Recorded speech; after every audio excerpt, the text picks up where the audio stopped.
السلام علیکم ورحمۃ اللہ وبرکاتہ۔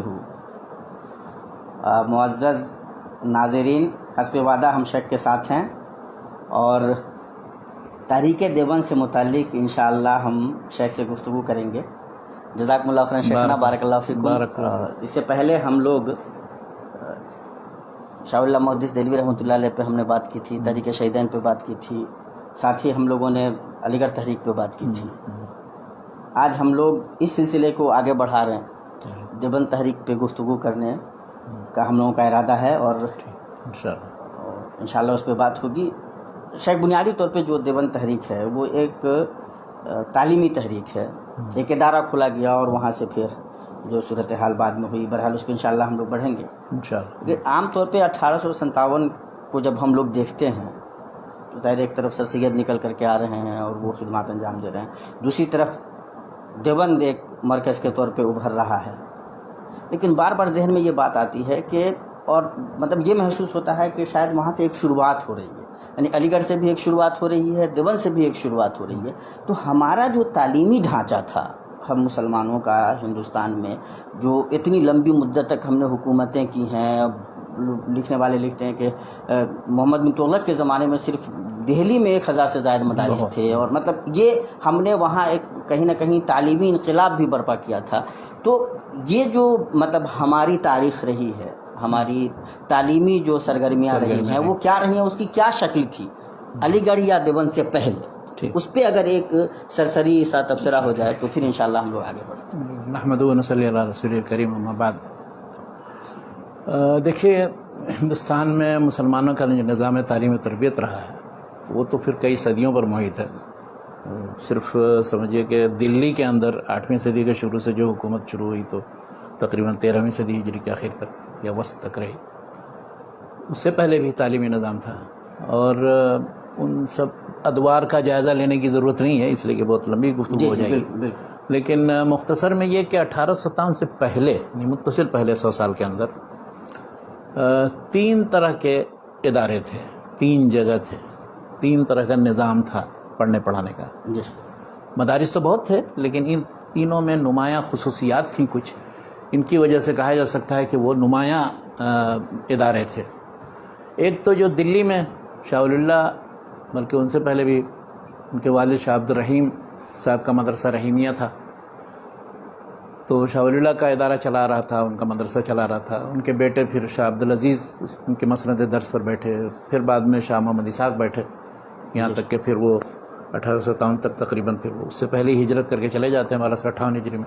اس مدرسے یا اس ادارے کی خصوصیت یہ تھی کہ اس میں قرآن، حدیث وغیرہ کی تعلیم زیادہ دی جاتی تھی، اور فقہ وغیرہ کی بھی بعض چیزیں، اور باقی بہت زیادہ معقولات اور ان چیزوں پر نہیں توجہ تھی۔ دوسرا ایک ادارہ تھا فرنگی محل لکھنؤ کے اندر، جو ملا نظام الدین سہالوی نے اس کے لیے نصاب بھی تیار کیا تھا۔ درس نظامی جو ہم لوگوں کے یہاں رائج ہے سارے عربی مدارس میں، تو وہ درس نظامی درس رسی ملا نظام الدین نے وہ اس کو، ان کی وفات ہوئی تھی 1161 ہجری میں، یعنی شاہ ولی اللہ کے معاصر تھے۔ تو انہوں نے جو نظام بنایا تھا اور جو نصاب بنایا تھا، تو اس نصاب کی خصوصیت یہ ہے کہ اس میں جو ہے تقریباً فقہ اور اصول اور معقولات وغیرہ کا بڑا حصہ تھا، منطق وغیرہ کی کتابیں، فلسفے وغیرہ کی تھی، اس طرح سے لسانیات وغیرہ سے متعلق نحو و صرف وغیرہ کی چیزیں، بلاغت کی، تو وہ ان کے ہاں تھی۔ جو سلسلہ چلا آ رہا تھا اس سے پہلے سے، تو اسی میں منتخب کر کے انہوں نے چنندہ ایسی کتابیں رکھی تھیں کہ جو اولاً تو مختصر ہو، ثانیاً کچھ مشکل عبارتوں میں ہو۔ جو مقصد یہ ہوتا تھا کہ ان کو پڑھ کر کے ذہن میں جلا پیدا ہوگی، یعنی تشہید الاذہان ہوگی، تو لوگ محنت کرنے کے عادی ہوں گے، مشکلات کو حل کرنے کے عادی ہوں گے۔ تو اس میں عام طور پر جو ہے فقہ و اصول اور معقولات وغیرہ کا سلسلہ تھا، اور اس کی جو ہر فن میں کتابیں ہیں معروف ہیں، تفسیر میں انہوں نے مثلا جلالین رکھی تھی اور بیضاوی، اس طرح سے اصول کے اندر بعض متاخر متون ہیں وہ مقرر کیے تھے، مسلم الثبوت مثلا مولانا محب اللہ بہاری کی، اور دوسری کتاب۔ تو اس مدرسے یا اس ادارے کی خصوصیت تھی کہ انہوں نے فقہ اور اصول اور معقولات پر توجہ دی۔ تیسرا ایک مدرسہ تھا خیر آباد میں، مولانا فضل امام خیر آبادی تھے، مولانا فضل خیر آبادی کے والد، تو وہ خیر آباد میں جو ادارہ تھا اس کی خصوصیت یہ تھی کہ وہ منطق، فلسفہ اور سارے عقلی علوم وغیرہ کے سلسلے میں امتیاز رکھتا تھا۔ تو اس میں جو پڑھنے والے ہوتے تھے وہ انہی فنون پر زیادہ توجہ دیتے تھے، اور عقلی مناقشات اور علم کلام اور اس سے متعلق. تو یہ 3 طرح کے مدرسے جو تھے متصل 1857 سے 100 سال پہلے کے اندر تھے، اور یہاں تک کہ 1857 کا واقعہ پیش آتا ہے. اب جب 1857 کا واقعہ پیش آتا ہے تو اس کے بعد اب مسلمانوں کو یعنی جو مصائب و مشکلات کا سامنا کرنا پڑا، تو خاص طور پر تعلیمی مسائل بھی پیش آئے. اس لیے کہ اس سے پہلے 1857 کا جب یہ حادثہ پیش آیا ہاں، تو کیا یہ جو ہمارا تعلیمی ڈھانچہ تھا ہاں وہ ختم ہو گیا؟ نہیں، ختم تو نہیں ہوا، وہ ادارے باقی بھی رہے اور بعد میں بھی اس کا سلسلہ رہا. لیکن اس وقت ضرورت یہ محسوس ہوئی کہ اب دو طرح کی ضرورت محسوس ہوئی. ایک تو یہ محسوس ہوئی ضرورت کہ مسلمان جدید تعلیم حاصل کریں تاکہ وہ ملازمت وہ پا سکیں، اور مختلف جگہوں پر ان کی ملازمت اور کسی بھی طرح کا کام کرنے کے اہل بنے ہوں. تو سر سید نے یہ کام کیا 1875 سے، انہوں نے پھر وہ جدید تعلیم کا ادارہ جس پر وہ گفتگو ہم لوگوں نے کی. جی بالکل. اس کے ساتھ ساتھ یہ ضروری تھا، بلکہ مسلمانوں نے بہت شدید طور پر محسوس کیا کہ انگریزوں کے غلبہ کے بعد، اور خاص طور پر 1803 میں دلی میں آ جانے کے بعد، تو پھر سارا ڈھانچہ وہاں بدل گیا تھا. تو انہوں نے وہ لارڈ مکالے نے آ کر کے پورا تعلیمی نظام ہی بدل دیا تھا.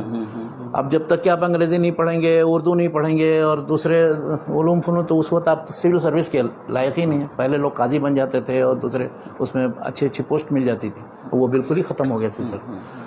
تو اور پھر دوسری چیز یہ کہ اب ہم اپنے دینی تعلیم کا جو نظام ہے یا پوری روایت ہے اس کو ہم کیسے محفوظ رکھیں. یعنی یہ تینوں سلسلہ جو ہے، معقولات کا بھی ہے، قرآن و حدیث کا بھی ہے، اس طرح فقہ و اصول اور ان چیزوں کا. تو اس کے لیے لوگوں نے محسوس یہ کیا کہ ایسا ہے کہ ہمیں ایک ادارہ بنانا چاہیے کہ جہاں ان علوم و فنون سے متعلق، اسلامی علوم فنون سے متعلق اور معقولات سے متعلق جو پڑھتے پڑھاتے تھے، وہاں معقول تعلیم کا انتظام ہو اور ہم اپنی روایت کو محفوظ رکھیں اس طرح سے. اور ورنہ دنیاوی تعلیم کے تو بہت ادارے ہیں، یعنی انگریزوں نے بھی خود قائم کیے تھے اور پھر سر سید نے بھی بعد میں قائم کیا. لیکن دینی تعلیم کے لیے ضروری ہے کہ ہم توجہ دیں. چنانچہ یہ جو دارالعلوم دیوبند قائم ہوا 1857 کے ٹھیک 10 سال کے بعد، 1867 میں 1283 ہجری میں وہ قائم ہوا. اور اس میں وہ پہلے تو مطلب ایک چھوٹی سی درسگاہ، کیا وہ ایک مسجد، چھتہ مسجد ہے، وہاں قائم ہوا. ایک استاد تھے، ایک طالب علم، دونوں کا نام محمود تھا. مولانا محمود الحسن دیوبندی جو شیخ الہند بعد میں ہوئے، وہی پہلے شاگرد تھے. اور وہ ملا محمود تھے، تو وہ پڑھانے والے تھے. تو استاد کا بھی نام محمود اور ان کا بھی نام محمود. اس طرح وہ سلسلہ شروع ہوا. اور بے سر و سامانی کے عالم میں اس وقت انہوں نے یہ نہیں سمجھا تھا کوئی بہت بڑا ادارہ کام. ایک حاجی عابد حسین صاحب تھے، تو ان کے ذریعے اس کا قیام عمل میں آیا. اور ان کے ساتھ ساتھ کچھ اور دوسرے لوگ تھے، مولانا ذوالفقار صاحب دیوبندی تھے اور دوسرے. تو ان لوگوں نے اس کی تائید کی، کہا کہ تو وہ مقصد صرف یہ تھا کہ ایک دینی تعلیم کا ادارہ بنے، اور وہ چھوٹا موٹے طور پر انہوں نے شروع کر دی. اس وقت جب وہ ادارہ کھول رہے ہیں تو کوئی سیاسی مقصد نہیں ہے؟ نہیں، کچھ نہیں، نہ کوئی سیاسی مقصد تھا، نہ کوئی بہت بڑا تعلیمی ادارہ کھولنے کا مقصد تھا. وہ جب پھر مولانا محمد قاسم نانوتوی آتے ہیں، وہ کب آتے ہیں؟ چند ہی تقریباً اسی کے 1-2 سال کے اندر. اور پھر اس کے بعد ان کے ساتھ جو 2-4 علماء اور ہوتے ہیں. تو جب وہ محتمیم ہوتے ہیں اور وہ ان کے ذمے یہ ہوتے ہے کہ ادارے کو ترقی دے، تب ان کے ہاں یہ جو ہے ایک پورا نقشہ جو ہے تشکیل پاتا ہے ان کے ذہن میں کہ اس کو ایک بہت بڑے تعلیمی ادارے کی شکل دینی چاہیے اور مرکز بن جائے بر صغیر کے اندر. مولانا قاسم نانوتوی. چنانچہ انہوں نے اپنے دور میں بہت زیادہ اس کی ترقی کے لیے ہر طرح کی کوشش کی. وہ سارے مطلب ہندوستان کے طول و عرض میں لوگوں کو ہموار کیا، اس کے لیے تیار کیا، اور سب لوگ اس کی تائید کر رہے تھے. چنانچہ پھر اس کی تعمیر کا کام ہوا اس کے 10 سال کے بعد. یعنی مولانا قاسم نانوتوی رحمۃ اللہ علیہ جب آ رہے ہیں تو کیا ان کے آنے کے بعد یہ تحریک مطلب ادارہ جو ہے نا، بڑا ادارہ تو بڑے ادارے کی شکل میں بننے کے لیے اب ایک دوسری جگہ وہاں اس مسجد سے ہٹ کر کے، جس کی جہاں پرانی تعمیر ہے، وہاں عمارت ہے، تو وہاں وہ 10 سال کے بعد یعنی 1283 میں قائم ہوا. اور 1293 ہجری میں وہاں پھر اس کے بعد وہ بلڈنگ بن جاتی ہے. اور اس کی تاسیس کے لیے ان کے ایک دوست تھے، بلکہ ان کے ساتھ انہوں نے کام بھی کیا تھا دلی میں، مولانا قاسم نانوتوی، مولانا احمد علی سہارنپوری، وہ بلائے جاتے ہیں، اس کی تاسیس وہ کرتے ہیں وہاں. اور اس طرح سے ایک بڑی عمارت کی تعمیر ہو جاتی ہے، اور پھر وہ تعلیم گاہ بڑی مشہور تعلیم گاہ ہو جاتی ہے. تو اب کیا مطلب، جو شروع میں تو چلیے ایک مدرسہ اس لیے کہ بھائی دینی تعلیم کا بندوبست ہو جائے، اب جب وہ اس سطح سے آگے بڑھ رہا ہے تو کیا اس کے رجحانات سماجی اور مطلب سیاسی اس طرح سے بننا شروع ہوتے ہیں؟ یا 1857 میں جو ہمیں شکست ہوئی ہے اس شکست کے بدلے کے طور پہ کیا کوئی ذہن بن رہا ہے؟ نہیں، یہ سب تصورات نہیں تھے اس زمانے میں. وہاں سے دینی تعلیم اور دین کو محفوظ رکھنا اور اپنی روایات کو محفوظ رکھنا، اپنے پرانے طریقے سے تعلیم و تعلم کا سلسلہ جاری رکھنا، یہ ہدف تھا صرف. اور جو بنیادی اہداف میں سے ایک چیز یہ بھی تھی کہ عوام میں دعوت و تبلیغ کے لیے لوگ تیار کیے جائیں گے، اس سے تو عوام سے ہمارا تعلق نہیں ٹوٹنا چاہیے. اچھا، اسی طرح سے ان کا مقصد یہ بھی تھا کہ یعنی مسلک بھی ہم ایسا رکھیں. انہوں نے اپنے طور پر یہ محسوس کیا کہ وہ بین ہو، یعنی بہت زیادہ متشدد قسم کا نہ ہو کہ جس میں اصلاح اتنی زیادہ کی جائے کہ اس سے لوگ بدک جائیں، اور نہ بالکل سارے جتنے بدعت و خرافات کے ساتھ ہم چپکے رہیں جیسے کہ عام لوگوں کا رویہ ہے. تو اس کو انہوں نے توسط یعنی درمیانہ ایک مذہب کا تصور دیا انہوں نے. اس کی تفصیل بتانے کی ضرورت ہے. یہاں جو اعتدال کا یہ مفہوم، وہ جو اعتدال یا میانہ رویہ توسط کہتے ہیں، اس کا مقصد یہ ہے کہ دیکھیے پرانے جتنے تعلیمی نظام کے اندر اولاً تو الگ الگ اداروں میں الگ الگ طرح کے فنون پڑھائے جاتے تھے. انہوں نے یہ کیا کہ قرآن و حدیث کی بھی تعلیم، فقہ و رسول کی بھی تعلیم، معقولات کی بھی تعلیم، وہ سب جمع کر دیں وہاں. یعنی کہ ایک طرح کا پھر ایک ذہن لے کر کے سیکھیں. ایک تو یہ کہ اجتماع ان سارے علوم و فنون کا. دوسری چیز یہ ہے کہ مثلاً اب وہ خود کہتے ہیں عقائد کے لحاظ سے ہم اہل سنت کے اس مکتب فکر کے نمائندہ جو اشعری ماتریدی، چنانچہ انہوں نے شرح العقائد نصفیہ وغیرہ پڑھا ہے. اچھا، اسی طرح سے تصوف کے سلسلے میں وہ یہ کہتے ہیں کہ جو مختلف سلاسل تصوف ہیں، چشتی، قادری، نقشبندی، سہروردی، تو ان سب کے اوپر بیعت ویت کا بھی سلسلہ. ان کا یہاں یہ تصور تھا کہ کوئی بھی طالب علم جو فارغ ہو یا پڑھے تو فراغت کے بعد کسی ایک شیخ جو بزرگ کی تربیت میں رہے تاکہ تزکیہ نفس کا کام کرے، تاکہ وہ اہل ہو سکے بعد میں پھر کسی بھی علمی کام یا عملی کام کرنے کے لیے. اچھا، اور تیسری چیز بتاتا ہوں. تیسری چیز انہوں نے جو جمع کی، ایک تو عقائد کا باب ہے، دوسرا تصوف کا باب ہے، تیسرا فقہ کے سلسلے میں انہوں نے صراحت کی کہ چونکہ یہاں بر صغیر میں اکثریت کا مذہب جو حنفی ہے، اس لیے ہم فقہ حنفی کی شدت کے ساتھ اتباع کریں گے. اچھا، لیکن اب ان تینوں چیزوں کو انہوں نے پکڑا، اور لیکن اس سلسلے میں جو بعض بدعات اور دوسری بہت سی چیزوں کا رواج ہو گیا تھا متاخرین کے ہاں 12ویں 13ویں صدی ہجری میں تقریباً. تو عام طور پر سارے جیسے مزار ہیں، مختلف قبر پرستی ہے، اس کے مظاہر ہیں، اور دوسرے صاف مظاہر شرک وغیرہ ہیں، بدعت ہیں، تو ان کی مخالفت بھی کی جائے. یعنی اس سلسلے میں اصلاح کی. اس طرح سے رسم و رواج جو غلط رسم رواج ہو گیا جن کا، تو ان کی بھی مخالفت کی جائے. تو اس کو وہ توسط کہتے ہیں. یعنی بالکل ہم ایک دم بدعت اور رسم و رواج اور ان سب چیزوں کے پیچھے بھی نہیں پڑیں گے، اس سے ہٹ کر کے، اور اصلاح کی وہ روش جو شاہ اسماعیل شہید وغیرہ یا سید احمد شہید یا طریقہ محمدیہ جس کو کہا جاتا ہے، صراط مستقیم وغیرہ میں ہے، اور جس کے سلسلے میں شاہ اسماعیل شہید نے زیادہ ہی صراحت کے ساتھ بعض کتابوں کے اندر لکھ دیا، عمل بالحدیث وغیرہ کی دعوت دی، تو اتنا زیادہ کھل کر کے یعنی وہ ہم یعنی فروع کے اندر یا اصول فقہ کے اندر یا مسائل کے اندر نہیں گھسیں گے، نہ اتنا زیادہ، یعنی اس میں ہم تبدیلی نہیں کریں گے. نہیں گھسیں گے، یہ تو دوسری بات، یہ تو بہت مطلب ڈپلومیٹک یہ ہے، جبکہ ان کا جو رویہ سمجھ میں آتا ہے، میں اس کو کھولنا چاہتا ہوں. تو چلیے بتائیے. اس کی مخالفت کریں گے، یا مطلب یہ ہے کہ ہم اپنے آپ کو وہاں سے الگ کریں گے، اپنی ایک نئی راہ نکالیں گے. ایک ہے کہ آپ نے نئی راہ نکالی، آپ کو یہ لگا کہ نہیں یہ تشدد آمیز رویہ ہے تو ان کو ان تک چھوڑ دو، اور دوسرا یہ کہ اس کے مقابلے میں ہم یہ رویہ اپنا رہے ہیں جس میں وہ قائم بھی ہیں. لیکن وہ جو رویہ تھا جو شاہ اسماعیل سے مطلب سلسلہ شروع ہوتا ہے، اور عام طور پہ جو علماء اہل حدیث ہیں جو اپنے آپ کو مختلف کاموں سے پکارتے رہے، وہ جب اس کو لیتے ہیں تو ان کی مخالفت کا جذبہ ظاہر ہے. ان کی مخالفت شروع ہی دن سے تقریباً مولانا قاسم نانوتیم صاحب کی طرف تقلید و اجتہاد کے مسائل میں، اور جو دوسرے مسائل کے سلسلے میں جو جب اشاعت السنہ کے اندر مولانا محمد حسین بٹالوی ان مسائل کے سلسلے میں لکھتے تھے، تو پھر اس کو جواب کے طور پر وہ دارالعلوم دیوبند سے اس کا جواب آتا تھا یا اس سے متعلق لکھا جاتا تھا. اس وقت مولانا محمود الحسن صاحب جو تھے، شیخ الہند جن کو کہا جاتا ہے، تو وہ ان مسائل کے سلسلے میں لکھا بھی انہوں نے اضاء الادلہ کے نام سے، اور دوسری جو کتابیں لکھی. تو یہ نہیں، انہوں نے جو اپنا درمیانہ روی والا منہج ہے، جس کو انہوں نے کہا کہ فقہ کے سلسلے میں یعنی تقلید سے باہر نہیں، انہوں نے صاف طور پر یہ کہا کہ تقلید ضروری ہے، تقلید واجب ہے. تو اب اس سلسلے میں سارے جتنے علماء احناف تھے متفق تھے اس بات پر. اب اس کے مقابلے میں جو ظاہر ہے تقلید کے تردید کرے گا یا مسائل کی تحقیق کرنا شروع کر دے گا، تو وہ تو ان کے نزدیک ائمہ کرام کے مقابلے میں آپ اپنے مسائل کی تحقیق اور حدیث کی طرف رجوع کر رہے ہیں جو ان کے نزدیک درست نہیں. تو اس لیے اہل حدیث سے یہ مخالفت ہوئی، اور دوسری طرف بدعات اور رسم و رواج کی مخالفت کرنے کی وجہ سے پھر وہ بریلوی علماء سے بھی مخالفت ہوئی. تو بریلویوں بلکہ دیوبندیوں کے درمیان کبھی پہلے فرق نہیں تھا زیادہ. جی فرق جو ہوا ہے اس کی داستان اگر آپ کو پڑھنی ہو تو ایک کتاب ہے مولانا محمد حسن نانوتوی پر، ڈاکٹر محمد ایوب قادری کی. اس میں انہوں نے بتایا کہ پہلے دیوبندی اور بریلوی سب ایک ہی تھے، سب حنفی تھے، فقہ میں حنفی ہیں اور تصوف بھی سب مانتے ہیں اور علم کلام کی بھی ساری چیزیں، تو کوئی اختلاف نہیں ہونا چاہیے تھا. تو اختلاف ہوا کیسے پیدا؟ اس میں صف میں جو انتشار ہوا، وہ صف میں انتشار یہ ہوا کہ ایک بریلی کے اندر مولانا محمد حسن نانوتوی بہت اچھے ایک مدرس بھی تھے، بریلی کالج میں پڑھاتے تھے، اور وہیں وہ وہاں کے لوگوں کے امام تھے. تو عیدگاہ میں نماز جو ہے انہی کے پیچھے لوگ پڑھتے تھے.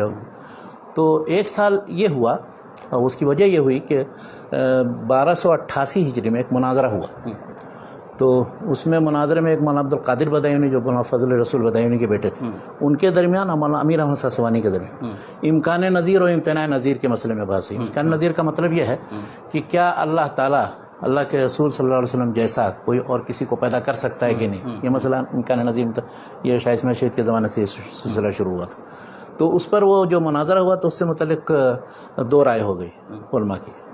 اور دلیل کیا پکڑتے تھے جو لوگ امکان نظیر کے قائل تھے، یعنی اس چیز کی کہ اللہ تعالیٰ قدرت رکھتا ہے اس چیز پر کہ رسول اللہ صلی اللہ علیہ وسلم سے جیسا کوئی بنا، ابراہیم جیسا، نوح جیسا کوئی نبی پیدا کرے، اور دوسرا ایک عالم ہے.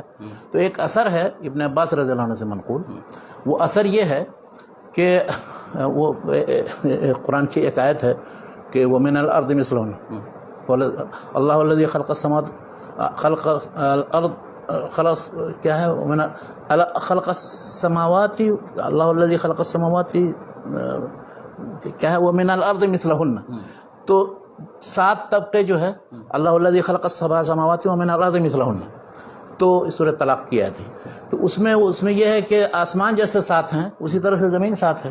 تو اس کی تفسیر میں حضرت عبداللہ بن عباس سے ایک روایت ہے ابن جریر طبری میں، مصدرک حاکم وغیرہ میں، ابن عباس سے اثر ہے، یعنی یہ کوئی مرفوع حدیث نہیں، کہ اللہ تعالیٰ جو ہے وہ ہر زمین کے اندر آدم ہیں تمہارے آدم کے علاوہ، نوح ہے تمہارے نوح جیسے، ابراہیم ہے تمہارے ابراہیم جیسے.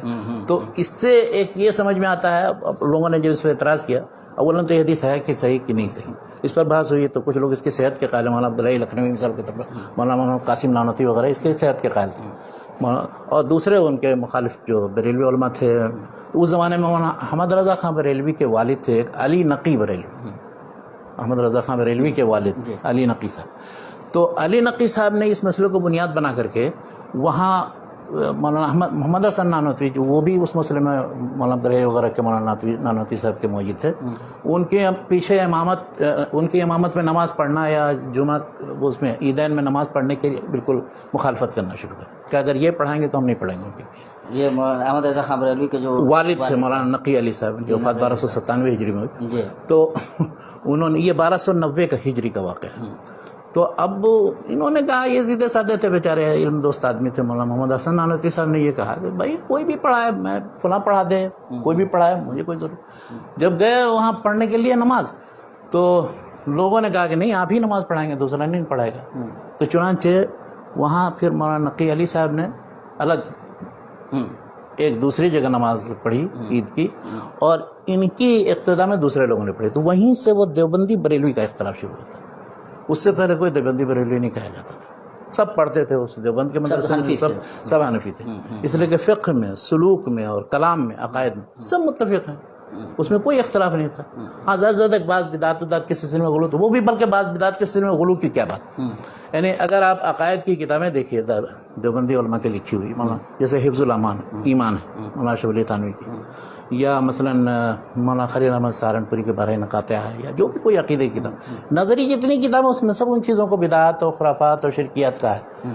لیکن جب انہی علماء کے حالات جب لکھتے ہیں ان کے مناقب اور کرامات وغیرہ کا ذکر کرتے ہیں، جیسے تذکرۃ رشید کے اندر مولانا رشید احمد گنگوئی کے حالات، یا سوانح قاسمی میں مولانا مناظر حسن گیلانی، یا اسی طرح سے امداد اللہ مہاجر مکی جو ان دونوں کے یعنی پیر تھے یا بزرگ تھے، انہوں نے خود اپنی کتابوں میں شمائم امدادیہ وغیرہ میں اور دوسری اپنی تصنیف میں جو چیزیں لکھی، اب اس میں سے آپ نکال کے دیکھیں تو دوسری تصویر، یہ دوسری ان کی ارواح ثلاثہ مثال کے طور پر جس میں سارے قصے کہانیاں موجود ہیں، ان کو پڑھیے تو وہ سارے ان چیزوں کے خلاف ہے جو توحید و سنت کے سلسلے میں وہ بیان کرتے ہیں ان کتابوں کے اندر. یعنی کہ نظری طور پہ جن چیزوں کو قبول کرتے ہیں، عملی طور پر خود اپنے پیروں اور علماء کے بارے میں وہ چیزیں ثابت کرتے ہیں. تو اس چیز کو آپ کیا کہیں گے؟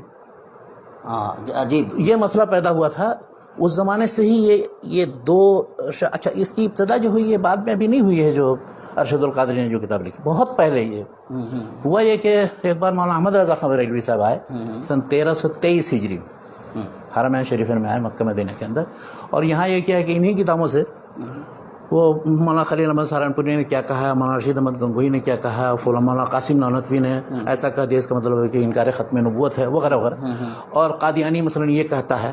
تو سب کو جوڑ جاڑ کر کے علماء حرمین شریفین کے پاس ایک فتویٰ پیش کیا استفتاء کہ جو لوگ اس طرح کا عقیدہ رکھتے ہیں وہ کیا ہیں، ان کو کافر کہا جائے کہ نہیں کہا جائے. تو ان سب لوگوں سے دستخط لے لیا اور سب لوگوں سے فتوے لے لیے کہ سب کو کافر لے لیا. اس کتاب کا نام حسام الحرمین علی اہل الکفر والمین. وہ انہوں نے جب چھاپا اب وہ بڑی کھلبلی مچی، تو دیوبندیوں نے پھر حقیقت حال بتانے کے لیے وہاں سے پھر اس کے بعد یہاں سے ایک سوال نامہ بنایا اور وہاں علماء کے پاس بھیجا. تو مولانا خلیل احمد سہارنپوری نے جواب دیا اس کا المحند علی المفند کے نام سے. یہ 1325 میں چھپی ہے، یعنی 1907. تو انہوں نے ان سارے عقائد کے سلسلے میں وضاحت کی کہ یہ سب ہم لوگوں کی طرف غلط طریقے سے منسوب ہے، یہ درست نہیں ہے. اصل میں یہ سب قطر بیعت کر کے اور کچھ تبدیلی کر کے اور کاٹ چھانٹ کر کے انہوں نے ایسے انداز میں پیش کیا کہ ہم لوگوں کو گمراہ قرار دیا، واللہ ہم لوگ ایسے نہیں. تو یہ اس المحند المفند حسام الحرمین کی حقیقت 1323 یعنی آج سے 1905 اور 1907 کی باتیں ہیں. ارشد القادری نے بعد میں وہی کتاب ایک لکھی زلزلہ کے نام سے، جو 1975-76 میں تقریباً.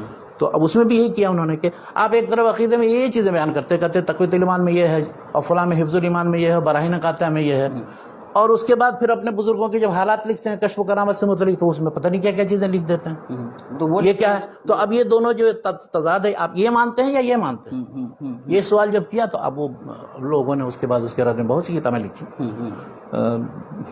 مولانا منظور نعمانی نے بریلوی فطرے کا نیا روپ اور دوسری کتابیں لکھی تھیں اس زمانے میں. لیکن اس سب کے بعد پھر اس کے بعد اس نے رد لکھا زیر و زبر کے نام سے، ارشد القادری نے. اس زمانے میں جب زلزلہ چھپی تھی تو ہم لوگ پڑھتے تھے بنارس میں، تو اس پر تبصرہ آیا تھا مدیر تجلی کا عامر عثمانی صاحب. وہ تھوڑا آزاد خیال تھے. انہوں نے جب دیکھا تو کہا کہ یہ تو معاملہ تو بہت گڑبڑ ہے، یہ لوگ عقائد میں یہ چیزیں لکھتے ہیں سرات کے ساتھ، پھر بعد میں اپنے بزرگوں کے بارے میں سوچتے. تو میں کہنا یہ چاہتا ہوں مختصراً کہ بریلویوں دیوبندیوں کے درمیان عملی طور پر قبر سے استمداد ہے یا فیض حاصل کرنا ہے یا توسل کا مسئلہ ہے یا شد رحال الی زیارت قبر نبی صلی اللہ علیہ وسلم کا مسئلہ ہے یا وحدت الوجود کا مسئلہ ہے، اس میں کچھ اختلاف نہیں. عملاً اختلاف نہیں، عملاً کچھ اختلاف. نظری طور پر کسی نے تردید بھی کی ہے، کسی نے تائید بھی کی ہے، کسی نے تو کھل کر کے تائید کی ہے، اس کی طرف دعوت بھی دی ہے. لیکن عمومی طور پر اہل دیوبند یہ کہتے ہیں کہ یہ بزرگوں کے اپنے اعمال و مال ہے، اس سے متعلق وہ اس کو یا تو کشف و کرامت پر معمول کر دیتے ہیں یا تو یہ تو عجیب صورتحال ہے. مطلب دیوبندی بریلویوں کے درمیان مسائل میں اختلاف نہیں ہے، صرف وہ جو بظاہر اب وہ قبر کو پختہ نہیں بناتے ہیں دیوبندی، اور یہ پختہ بناتے ہیں. لیکن چاہے پختہ بنائیں وہاں جا کر کے جب مراقبے میں اور اس سے فیض حاصل کر رہے ہیں اہل قبور سے، یہ اعتقاد رکھتے ہیں. بلکہ باقاعدہ محند المفند میں مولانا خلیل احمد سہارنپوری نے لکھا ہے کہ رسول اللہ صلی اللہ علیہ وسلم دنیاوی زندگی ان کو قبر میں، برزخی نہیں جو سب کے سب کی. اور اسی بنیاد پر بعض علماء نے جب اختلاف کیا تو وہ مماتی قرار دیے گئے، حیاتی مماتی دو گروپ. تو یہ چیزیں ان لوگوں کے درمیان اصل میں سب مشترک ہیں. تفصیل میں اگر آپ جائیں تو ساری چیزیں آپ کو ملیں گی. لیکن پھر بھی یہ کہتے ہیں کہ ہم بہت سی بدعات خرافات کو نہیں مانتے. نظریہ تو ٹھیک ہے آپ نہیں مانتے بہت اچھا، لیکن جب آپ اپنے بزرگوں کے حالات لکھتے ہیں تو وہ سب چیزیں کیوں ڈال دیتے ہیں؟ یا پھر اگر وہ کچھ انحرافات نظر آتے ہیں تو ان سے اپنے آپ کو الگ بھی کرنے کی کوشش کیجیے نا. اب کہیے نا کہ یہ چیزیں غلط ہیں یا ہمارے بزرگ ہو گئی ہیں یا سہو ہو سکتا ہے, تو یہ بہت ٹیڑھا مسئلہ ہے, اس کا کوئی جواب نہیں. اچھا, ان لوگوں کے پاس یا کسی, یعنی آپ یا تو بالکل ہی ٹھیٹھ اہل حدیثوں کی طرح کہیے کہ یہ سب چیزیں عقیدہ ہے, اور اس کے خلاف جو بھی ہو, چاہے اہل حدیثوں میں کوئی ہوگا اس کو بھی ہم کہیں گے گمراہ ہے, اور یا پھر کہیے کہ وہ عقیدے ہیں جو جن پر علماء قائم ہیں اور جو چلا آ رہا ہے وہ سب صحیح ہے. تو یعنی یہ عقیدے کی جو کتابیں ہیں اس میں یہ سب غلو کیا گیا ہے. یعنی یوں دیکھا جائے جو منہج انہوں نے اختیار کیا, تو وہ کہتے ہیں کہ اپنے آپ کو کہ ہم متوسط ہیں, درمیانی ہیں دونوں. یہ کیا توسط, تو یہ کون سا توسط ہو؟ توسط تو دونوں کی طرف سے ان کو اعتراض کا سامنا کرنا پڑا. اس طرف تقلید اور اجتہاد کے مسائل, ہمارے حدیث کے مسائل کو اہل حدیث کی طرف سے, اور اس طرف سے وہ بدعات اور شرکیات میں ان کو متہم کرتے تو وہ ان کو دکھاتے ہیں آئینہ. تو اس طرح سے یہ لڑائی کی شکل موجود ہے, اور آج تک یہ صورت ہے افسوس کے. اور اس کی وجہ سے امت اسلامیہ ہند جو ہے یہ 3 ایسے گروپ میں تقسیم ہے کہ اس کے بعد کبھی ملنے کی صورت نہیں. اللہ ماشاء اللہ کچھ جو ایسی انجمنیں یا طریقیں چلی ہیں بعد میں, انشاءاللہ بعد میں. تو یہ کیوں ہے کہ جب وہ مطلب یہ تینوں فرقے مطلب جو گروپ ہیں اگر ہم سب اپنے آپ کو اہل سنت کہتے ہیں, تو پھر یہ مطلب جیسے جب بھی دیوبند کی بات آتی ہے تو ان کو مولانا شفیع علی تھانوی رحمۃ اللہ علیہ سے جوڑ کر دیکھا جاتا ہے, احمد رضا خان بریلوی صاحب سے بریلوی مطلب فرقے کو, اور سید نذیر حسین محدث دہلوی رحمۃ اللہ علیہ سے سید نذیر حسین کی طرف. تو یہ 3 شخصیات نے ایسا کیا کیا کہ یہ 3 مطلب کیا کہتے ہیں گروپ تینوں نے پہلی بار نہیں ایسا کیا. مولانا شفیع علی تھانوی ان کے جو پیر و مرشد تھے مولانا امداد اللہ مہاجر مکی ہیں, مولانا امداد اللہ مہاجر مکی, مولانا محمد قاسم نانوتوی, مولانا رشید احمد گنگوئی, ان کے بھی پیر و مرشد ہیں. اور بلکہ پورا دیوبند کا جو حلقہ ہے وہ سب اسی سلسلے سے وابستہ ہے. تو مولانا شفیع تھانوی ہوئے یا اور بھی جتنے ان کے سلسلے سے وابستہ ہیں, ان سب کا وہ صوفیانہ وہ سلسلہ ہے, ان سب میں وہ سب چیزیں موجود ہیں جو دوسری جگہوں پر بھی موجود. مولانا احمد رضا خان صاحب جو تھے انہوں نے بس وہ چونکہ ان کو سب سے زیادہ مطلب دشمنی تھی مولانا اسماعیل شہید سے, شاہ اسماعیل شہید, تقویۃ الایمان مطلب ان کے لیے ایٹم بم کا درجہ رکھتے, تو انہوں نے ان پر تردید کرنا, ان کی مخالفت کرنا. جیسے مولانا فضل امام خیر آبادی, انہوں نے فضل امام نہیں, وہ تھے فضل رسول بدایونی نے مخالفت شروع کی تھی, اسی کا امتداد مولانا نقی علی صاحب, اس کے بعد پھر مولانا احمد رضا خان بریلوی. لیکن 13ویں صدی ہجری کے آخر تک آپ دیکھیں گے کہ تقلید و اجتہاد کا مسئلہ ہو, مسائل کی تحقیق ہو, وہابیوں کا کہیں نام آ جائے, اہل حدیث کا نام آ جائے, تو اس میں اہل حدیث اور دیوبندی بریلوی میں کوئی فرق نہیں. وہ سب لوگ مخالفت کرتے تھے متفقہ طور. کن کی؟ اہل حدیثوں کی. اور اہل حدیثوں کو دونوں سے نہیں, دونوں سے کیا مطلب ہے کہ مقلدوں سے اور حنفیوں سے نپٹنا پڑتا تھا, تو اس کے دونوں طرف سے پھر کتابیں لکھی گئی ہیں ایک دوسرے کے خلاف, بہت وہ لمبی چوڑی داستان ہے. خیر ہم لوگ پھر سے تو وہ یہ کہتے ہیں کہ دیوبندی, بس مختصر میں خلاصہ یہ آپ نے وہ درمیانہ روی اور توسط کی بات جو کی, اس میں نے یہ سمجھنے کے لیے یہ چیزیں بتا دی کہ اس کے وجوہ اسباب کیا ہیں, کیوں اپنے آپ کو درمیانی کہتے ہیں. وہ کہتے ہیں کہ نحن وسط بین السلفیین و بین البریلویین, یہ کہتے ہیں. یعنی ہم ان کی طرف سے اتنا متشدد نہیں, ان کی طرف, ان کی طرف سے ایک دم غالی نہیں, دونوں کے درمیان ہم وہ ہیں. تو یہ مطلب مجموعی طور پر اب جس کو جو نتیجہ نکالنا نکالے, مقصد یہ ہے کہ وہ ان کا نقطہ نظر یا ان کا کہنا یہ ہے. تو شیخ انہوں نے یہ ظاہر یہ نقطہ نظر بنا ان کا, جو نصاب تعلیم یا نظام تعلیم انہوں نے رائج کیا وہ کیا تھا؟ نظام تعلیم اولا تقریباً وہی درس نظامی کی جو کتابیں ہیں, تفسیر کی جو بعض کتابیں ہیں, اس طرح حدیث میں انہوں نے بعض کتابیں جیسے مشکات المصابیح پڑھاتے تھے.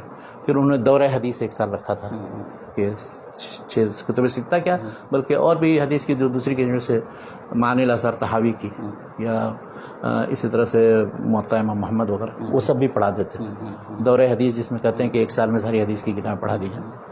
اور فقہ میں وہ ساری جتنی مختصر و قدوری, پھر شرح وقایہ, پھر ہدایہ, اور وہ اس میں اس طرح اصول فقہ حنفی میں نور الانوار پڑھاتے ہیں, مسلم الثبوت پڑھاتے ہیں, اور دوسری کتاب. تو یہ تو فقہ حنفی اور اصول فقہ سے حنفی اور کتاب و سنت کی جو تعلیم ہے. اس کے ساتھ ساتھ دوسرا ایک بڑا نصاب ہے, وہ ہے معقولات کا. تو منطق, فلسفہ, علم کلام وغیرہ کی بہت سی چیزیں, وہ کتابیں نصابی جو ہیں, وہ ساری نصابی کتابیں جو مولانا نظام الدین صاحب نے رکھی ہیں, تھوڑی سی تبدیلی حسب اضافہ. بلکہ شروع میں یہ آتا ہے کہ مولانا رشید احمد گنگوہی صاحب اس کے خلاف تھے کہ وہ یہ سب منطق فلسفہ کی کتابیں رکھی جائیں. کچھ دنوں تک جب وہ سرپرست تھے نکال بھی دیا گیا تھا, لیکن پھر وہ ایسا چونکہ رواج ہوتا ہے, مخالفت کرنا بہت مشکل ہوتا ہے علمی میدان میں بھی جیسے عملی میدان میں مخالفت, تو پھر اس کے بعد دوبارہ وہ داخل کرتے ہیں کچھ کتابوں کی تبدیلی کے ساتھ.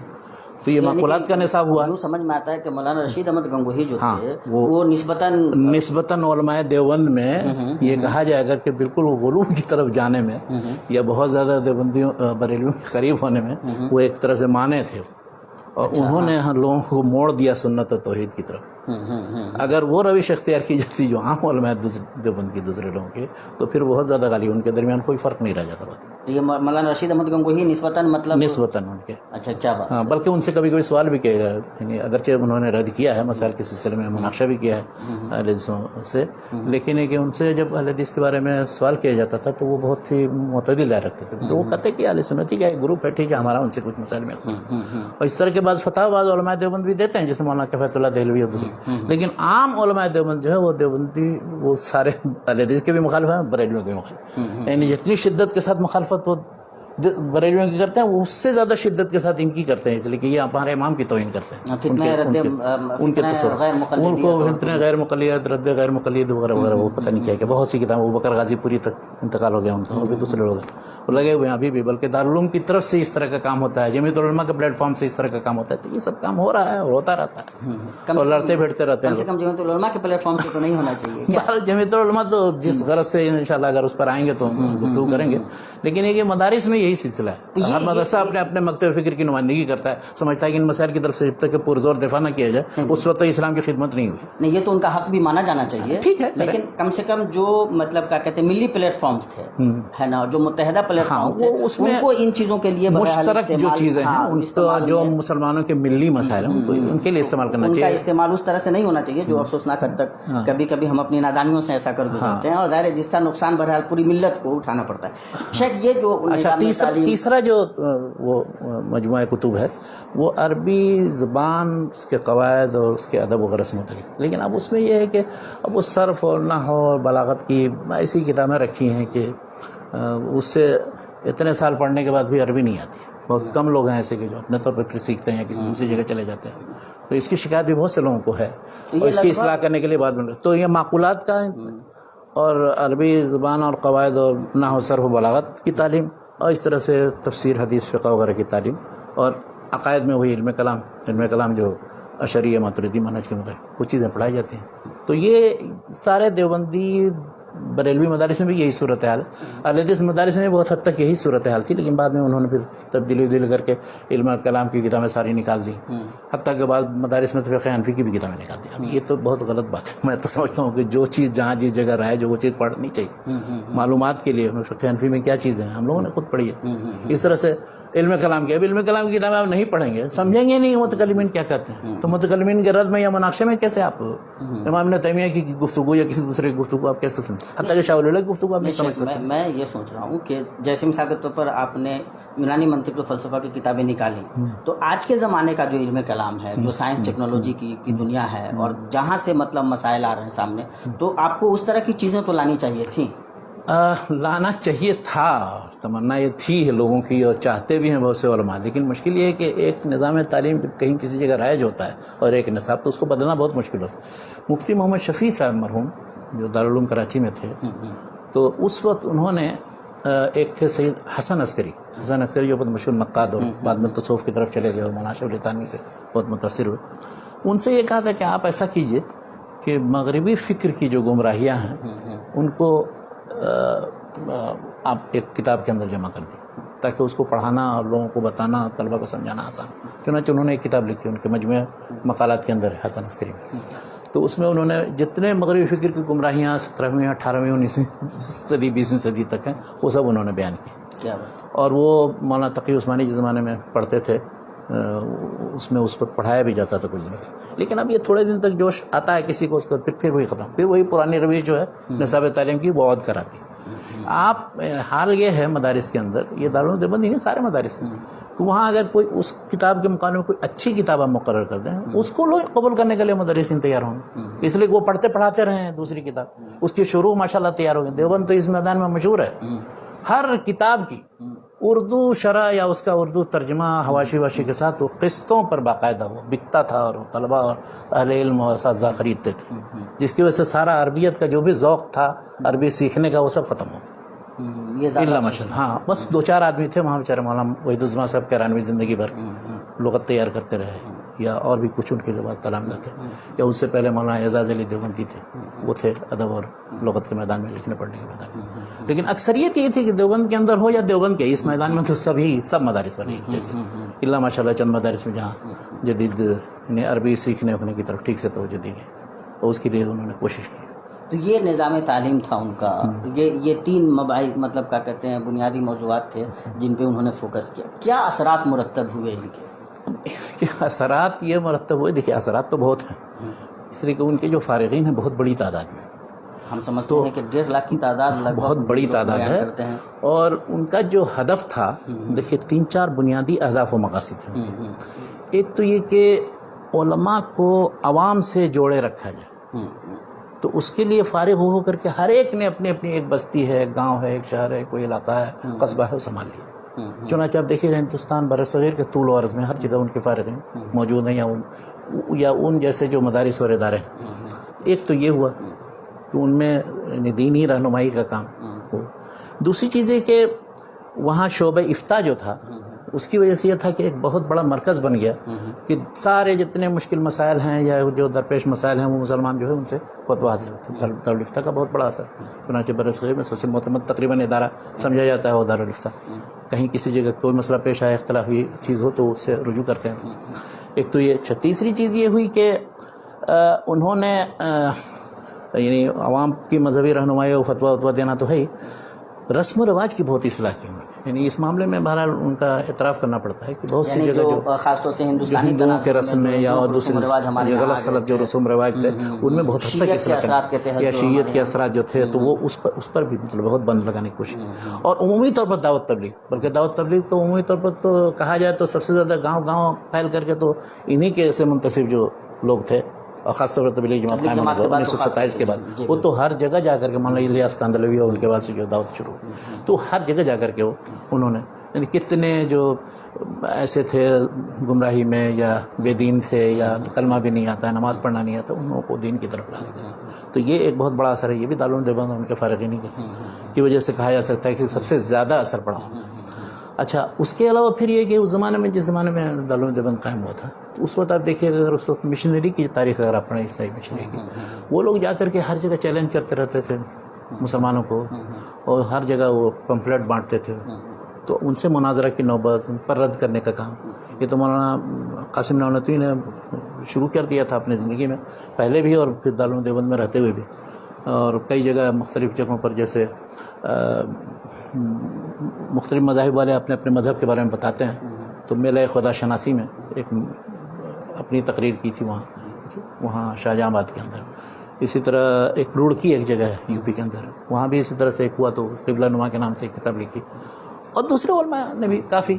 تو عیسائیوں کا تعاقب رد کرنا، اسی طرح سے قادیانیت کے جو فتنہ پھیلا تو اس کے مقابلے میں جو بڑے بڑے علماء دیوبند جو ہیں سب اس کے سامنے آئے، عربی میں، اردو میں، ہر زبان میں کتابیں لکھی. بڑی تعداد علماء دیوبند کی، بلکہ ابھی وہ پورا جو رد قادیانیت کا سلسلہ ہے وہ بہت کتنی جلدوں میں وہ سارے رسائل چھاپ دیے ہیں لوگوں نے. ایک ہے تحریک ختم نبوت، عالمی تحریک ختم نبوت، جس کی قیادت بھی علماء دیوبندی کر رہے ہیں.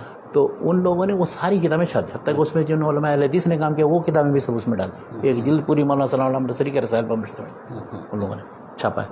اچھا، اسی طرح رد قادیانیت کے علاوہ آپ کہیے کہ ہندو مت یا اس میں بھی خاص طور پر آریہ سماجی جب ہے سوامی دیانند سرسوتی کے بعد، تو انہوں نے جو کتابیں لکھی ہیں اسلام پر اعتراضات وغیرہ اس کے جواب میں، تو یہ جو غیر مسلموں سے مناظرہ یا اسلام کی طرف سے دفاع کا کام یہ بڑی تعداد میں انہوں نے کیا.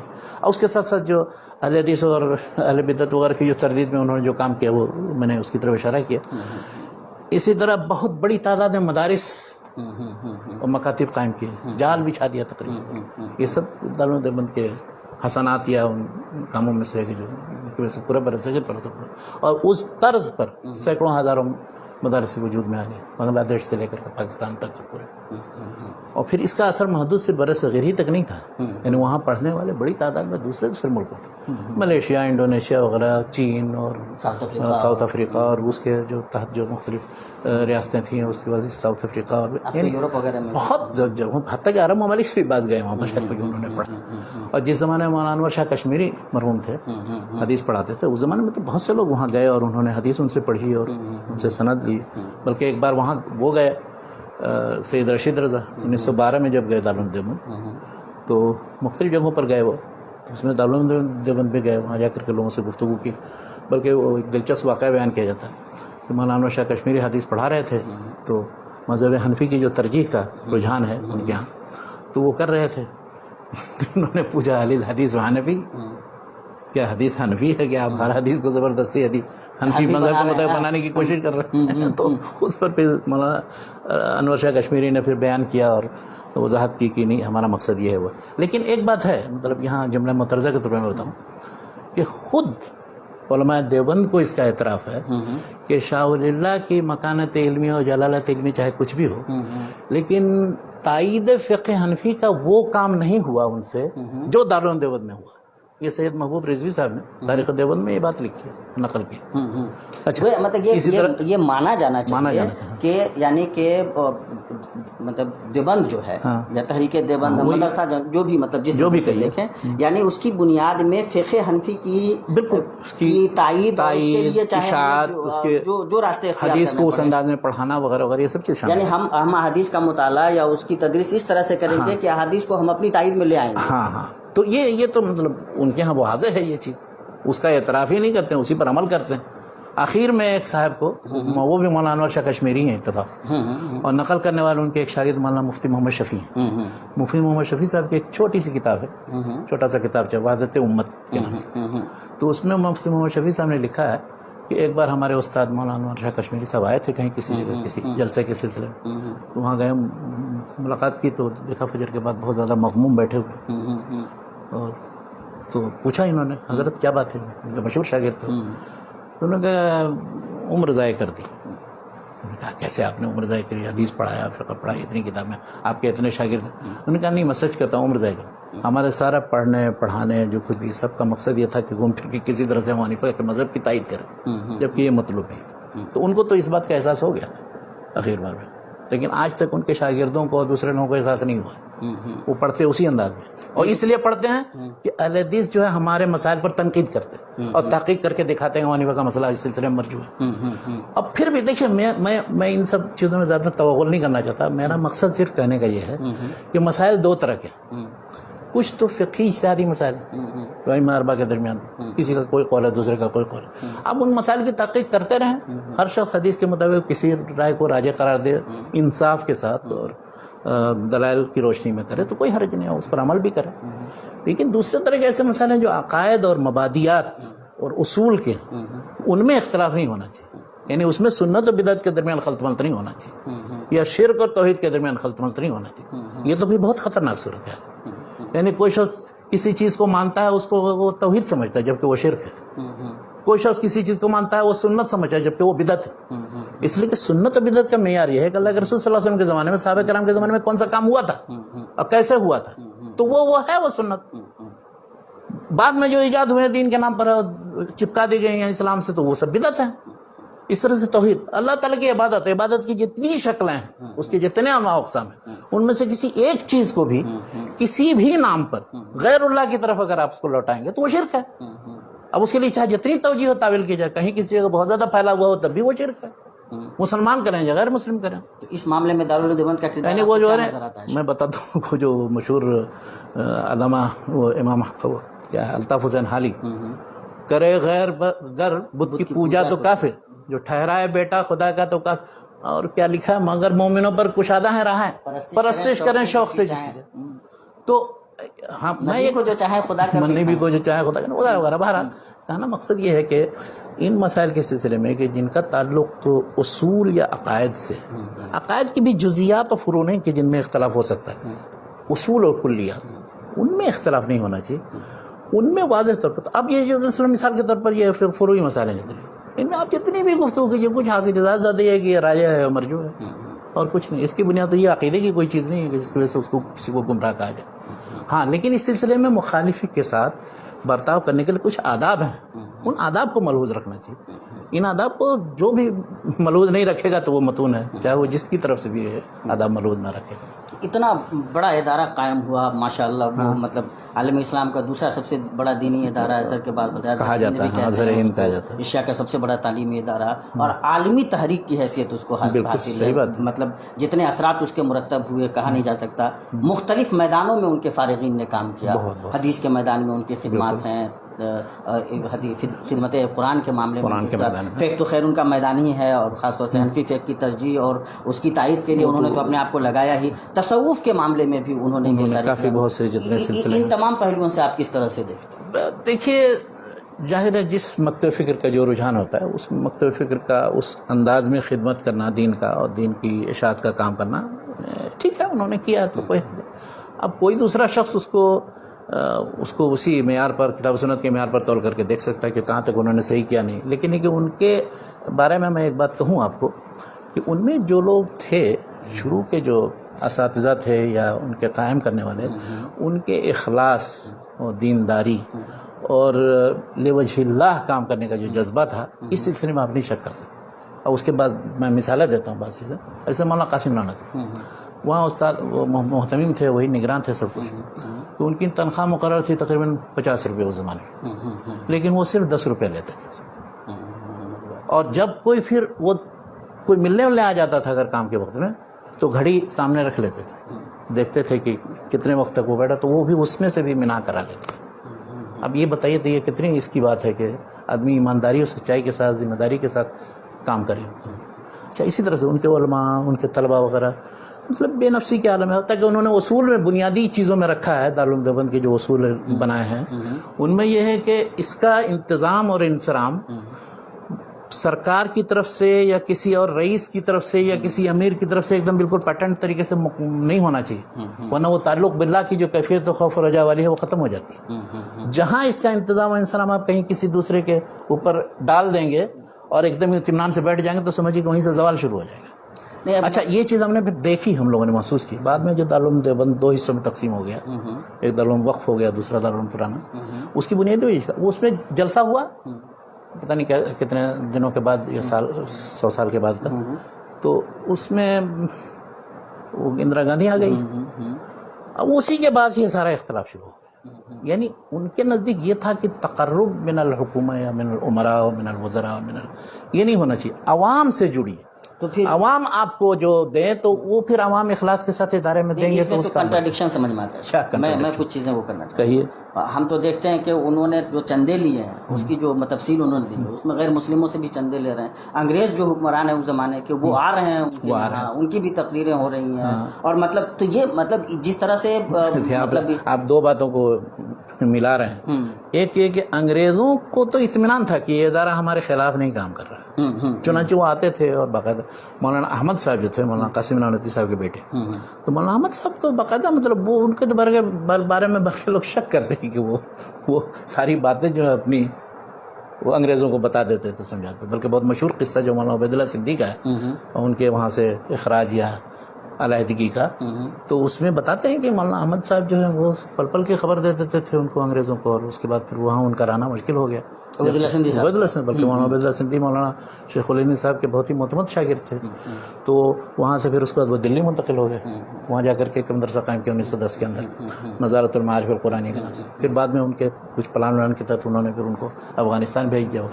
تو اس طرح کے انگریزی حکومت ناراض نہ رہے ہم سے, اور ہم ان کے دست نگر نہیں رہے. یہ نہیں کہ وہ ہمیں مدد کریں, اس کا ذکر نہیں آتا ہے زیادہ, لیکن وہاں آ کے دیکھتے تھے. ان کو یہ اطمینان ہونا چاہیے تھا کہ یہاں پر جو تعلیمی ادارہ ہے تو وہاں کے پروڈکٹ کیسے ہوں گے, ہماری مخالفت میں نہیں اٹھ کھڑے ہوں گے. تو اس زمانے میں یعنی 19ویں صدی کے اندر اور 20ویں صدی کے تقریباً ربع اول تک. لیکن جب 20ویں صدی کے ربع اول سے 1919-20 کے بعد جب تحریک شروع ہوئی تو اس میں کیا علماء دیوبند اور کیا اہل حدیث اور کیا بریلوی سب شریک ہو گئے اس میں, کیا مسلمان اور کیا ہندو. پھر وہ تحریک آزادی عام ہو گئی. پھر اس میں وہ سلسلہ سب ختم ہو گیا جو بھی تھا. لیکن اس کے بعد بھی کیا ہوا؟ نہیں لیکن میں تھوڑا سا ایک چیز اور کلیئر کروں. تو پھر جب مولانا محمود حسین دیوبندی رحمۃ اللہ علیہ کے حوالے سے یہ بات کہی جاتی ہے کہ ہمارا اصل مقصد تو مطلب ہم نے تعلیم و تدریس کو دراصل ایک پردہ بنا لیا ہے، لیکن ہمارا مقصد تو 1857 کا بدلہ لینا ہے، جب وہ صورتحال پیدا کرنی ہے. یہ لوگوں کے لیے لکھنا بہت آسان ہو گیا 1920-30 کے بعد. اچھا. اور یہ جو نقش حیات لکھی ہے مولانا حسین احمد مدنی نے یا اور جن لوگوں نے بھی تاریخ بعد میں لکھی ہے، وہ تو اب بیٹھ کر کے کچھ بھی لکھ دیں، لیکن وہ معاصر لٹریچر پڑھیں نا 19ویں صدی میں. 19ویں صدی کی ساری رودادیں موجود ہیں، جتنے جلسے ہوئے القاسم جو نکلتا تھا اس کے پرچے موجود ہیں. اس میں کچھ نہیں تو آپ جا کر کے سوانح قاسمی دیکھ لیجیے، مناظر حسین گیلانی صاحب. کہاں ہے اس میں کہ وہ انگریزوں کی مخالفت اور اس کا کوئی تصور، بلکہ جو چیزیں جہاد اور قتال سے متعلق ذکر کی جاتی ہیں جیسے مارکا شاملی وغیرہ، اس کی بھی انہوں نے تردید کی ہے. کہا یہ کہ یہ تو خالی افسانہ بنا دیا لوگوں نے، کوئی حقیقت ہی نہیں ہے. تو مولانا قاسم نانوتوی رحمۃ اللہ علیہ وہاں سے نہیں آئے تھے؟ مولانا قاسم نانوتوی آئے تھے وہاں سے، لیکن وہاں کی صورتحال مختلف تھی. یعنی وہ انگریزوں کے خلاف یہ نہیں تھی، بلکہ ان شرپسندوں فسادیوں جو انگریزوں کے خلاف تحریک چلا رہے تھے ان کو شرپسند اور فسادی اور وہ کہا گیا. لیکن یہ کہ غلط طریقے سے ان کی شکایت کر دی گئی کہ یہ بھی شرپسندوں کے ساتھ تھے، جبکہ ایسا نہیں تھا. نہ مولانا قاسم نانوتوی اس میں شریک تھے نہ کچھ. لیکن اب وہ اس کو یعنی آپ پرانی کتابیں دیکھیں، تذکرۃ الرشید اٹھا کے دیکھ لیجیے، اس میں صاف کیفیت لکھی ہے کہ ہم لوگوں کا کوئی تعلق نہیں تھا، یہ تو شرپسند عناصر نے ایسا کیا تھا اور انگریزوں نے ہمارے خلاف داروگیری شروع کی، تو پکڑنا ان لوگوں کو چاہیے تھا. ہم کہاں تھے آپ کے خلاف؟